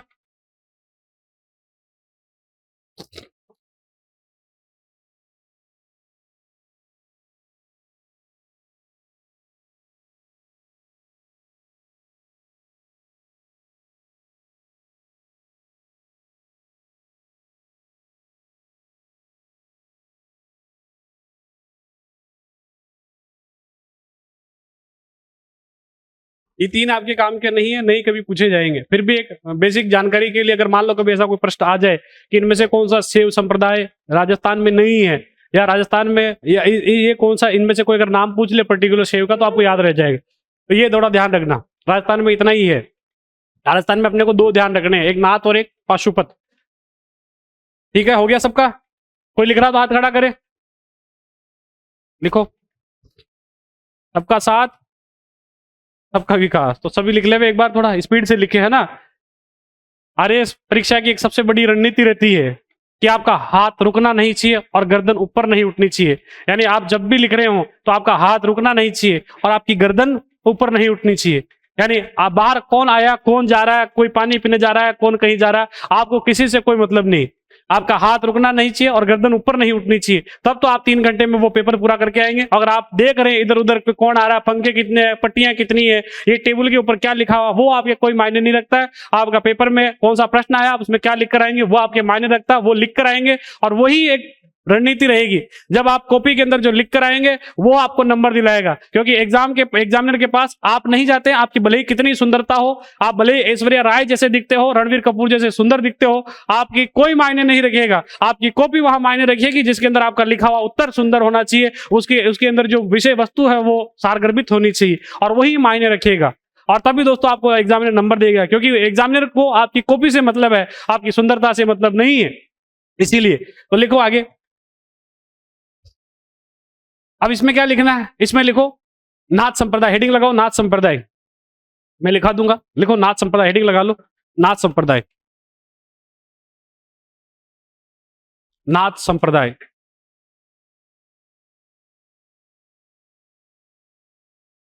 और पहला नाम लिखो इसमें मत्स्येंद्र नाथ, मत्स्येंद्र नाथ। हेडिंग रहेगी नाथ संप्रदाय, और आगे इसमें पहला नाम लिखेंगे मत्स्येंद्र नाथ।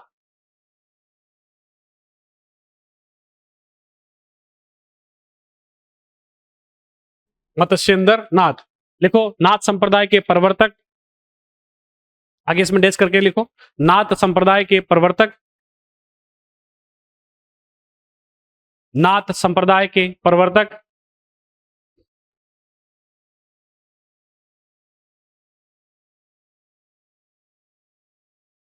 भगवान शिव से, कोमा लगा के ज्यादा चीजें लिखनी है ना, बहुत सारी है, था, थी, चला गया, आया गया, उठा बैठा, वो चीजें अपने नहीं लिखनी है और उनसे बचना है और टू द पॉइंट बात करेंगे और कोमा लगा के लिखेंगे। तो ये थोड़ा ध्यान रखना, अगर आपके 2 नंबर का प्रश्न आ रहा है 15 शब्द में लिखना है तो टू द पॉइंट आप बात करेंगे, नहीं उसके अंदर फालतू की रूपरेखा।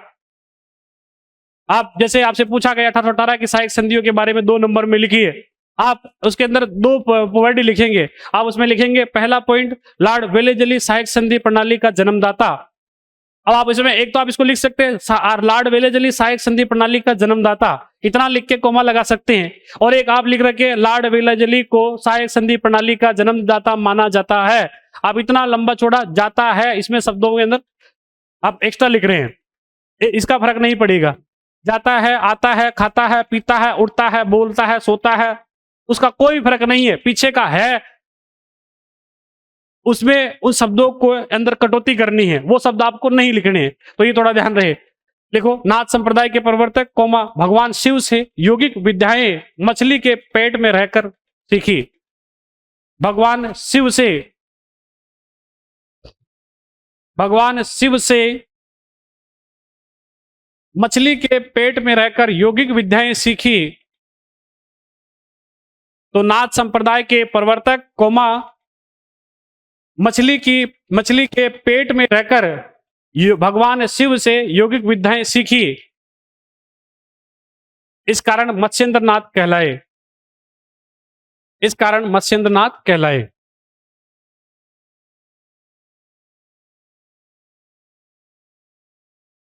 इस कारण मत्स्येंद्रनाथ कहलाए। इनके 2 प्रसिद्ध शिष्य हुए गोरखनाथ व जालंधरनाथ। थोड़ा हाथों की स्पीड बढ़ानी चाहिए, हाथों की स्पीड बढ़ानी है अभी से, पहले दिन से ही आपको एफर्ट लगाने शुरू कर देना है। और तब तक लगाना जब आपके चारों पेपर बहुत अच्छी तरीके से लिख जाएं। और आपने चारों पेपर बहुत अच्छी तरीके से लिख लिए और आपने पूरी ईमानदारी से वो पेपर लिख कर आ गए और मान लो आपको वहीं पर नींद आ गई, थक गए और आप वहीं टेबल पर सो गए, तो आपको लोग उठा के घर पहुंचा देंगे, है ना। तो 4 पेपर लिखने तक आपकी स्पीड बनी रहनी चाहिए, हाथों की स्पीड आपकी मेंटेन रहनी चाहिए। 2 प्रमुख शिष्य हुए गोरखनाथ व जालंधरनाथ। इनके 2 प्रमुख शिष्य हुए गोरखनाथ व जालंधरनाथ। अब इसके अंदर जो सब मैंने लिखा वैसा ही लिख ले, ज्यादा कुछ इसमें लिखने की पृष्ठभूमि की जरूरत नहीं है। तो इनके फिर 4 शिष्य, जैसे जैसे अपन जाम्बोजी जसनाथ जी को पढ़ेंगे तो वापस में इनके बारे में बताता रहूंगा आपको। तो ऐसा अभी नाम लिख ले, गोरखनाथ जी के अन्य शिष्य या इनके शिष्य कौन है? गोरखनाथ जी के शिष्य, गोरखनाथ जी के शिष्य। तो ये सारे शिष्य भरतहरि जसनाथ जी, तो ये 4 है, 1 2 3। एक और है जो दोस्तों राजस्थान में हरि सिंह जी सांकला थे, डाकू थे, उनको माना जाता है, तो वो आप ये उनका भी नाम लिख सकते हैं। 5वां नाम इसके अंदर आप लिख सकते हैं हरि सिंह सांकला। ये 5वां नाम इसके अंदर आप लिख सकते हैं, 5 लिख लो तो ये आपके पूरा हो जाएगा, इसमें से कोई बाहर रहेगा नहीं। फिर गोरखनाथ जी के 5 शिष्य, ये पूछे हुए प्रश्न है, इनमें से इनके गुरु कौन है? तो इनके गुरु कौन है इन सभी के? गोरखनाथ जी। इसमें से ये भी एक बार प्रश्न पूछा है गोरखनाथ के इनमें से कौन सा शिष्य नहीं है, तो इनके अलावा जो भी है वो सब शिष्य नहीं है, यही 5 है।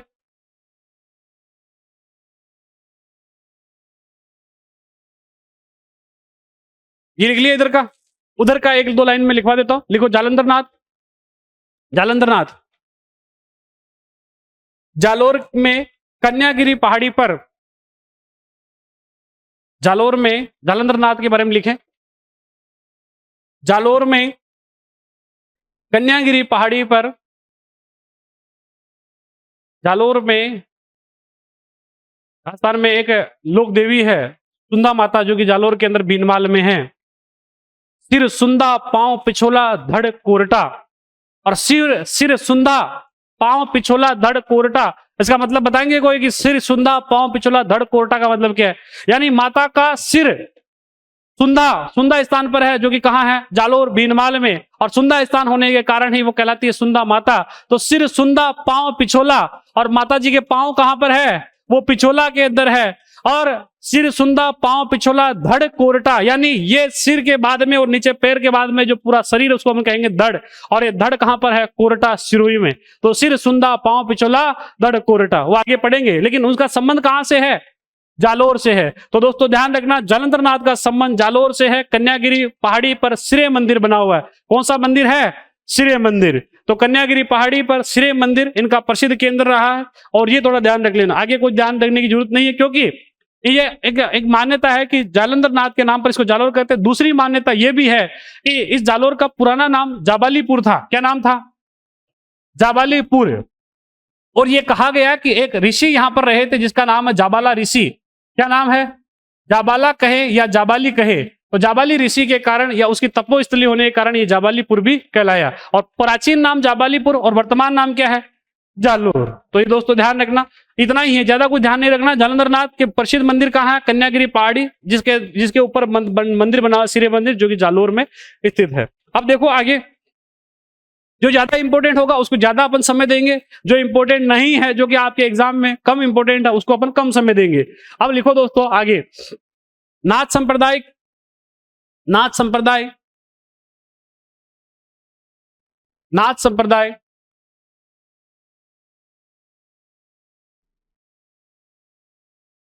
नाथ संप्रदाय के ही प्रसिद्ध नाथ संप्रदाय के ही प्रसिद्ध भक्त, नाथ संप्रदाय के ही प्रसिद्ध भक्त, नाथ संप्रदाय के ही प्रसिद्ध भक्त गुरु, नाथ संप्रदाय के ही प्रसिद्ध भक्त, या ओब्लिक लगा के लिखो, गुरु गोरखनाथ के शिष्य, ओब्लिक ऐसे एरो बना लो, ऐसे ओब्लिक का मतलब मैं जब भी बोलूं तो आप ऐसे बीच में लाइन लगा ले तिरछी। तो या गुरु गोरखनाथ के शिष्य, गुरु गोरखनाथ के शिष्य राजा भरतहरि, गोरखनाथ के शिष्य राजा भरतहरि, राजा भरतहरि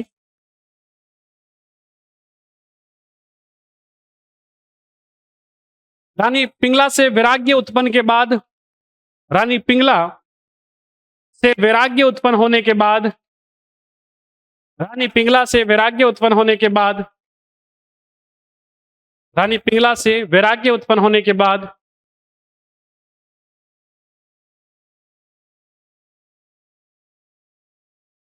राजस्थान के सरिस्का के जंगलों में, कोष्टक में लिख देना अलवर, राजस्थान के सरिस्का के जंगलों में, कोष्टक में डाल देना, सरिस्का आपने कहा है अलवर,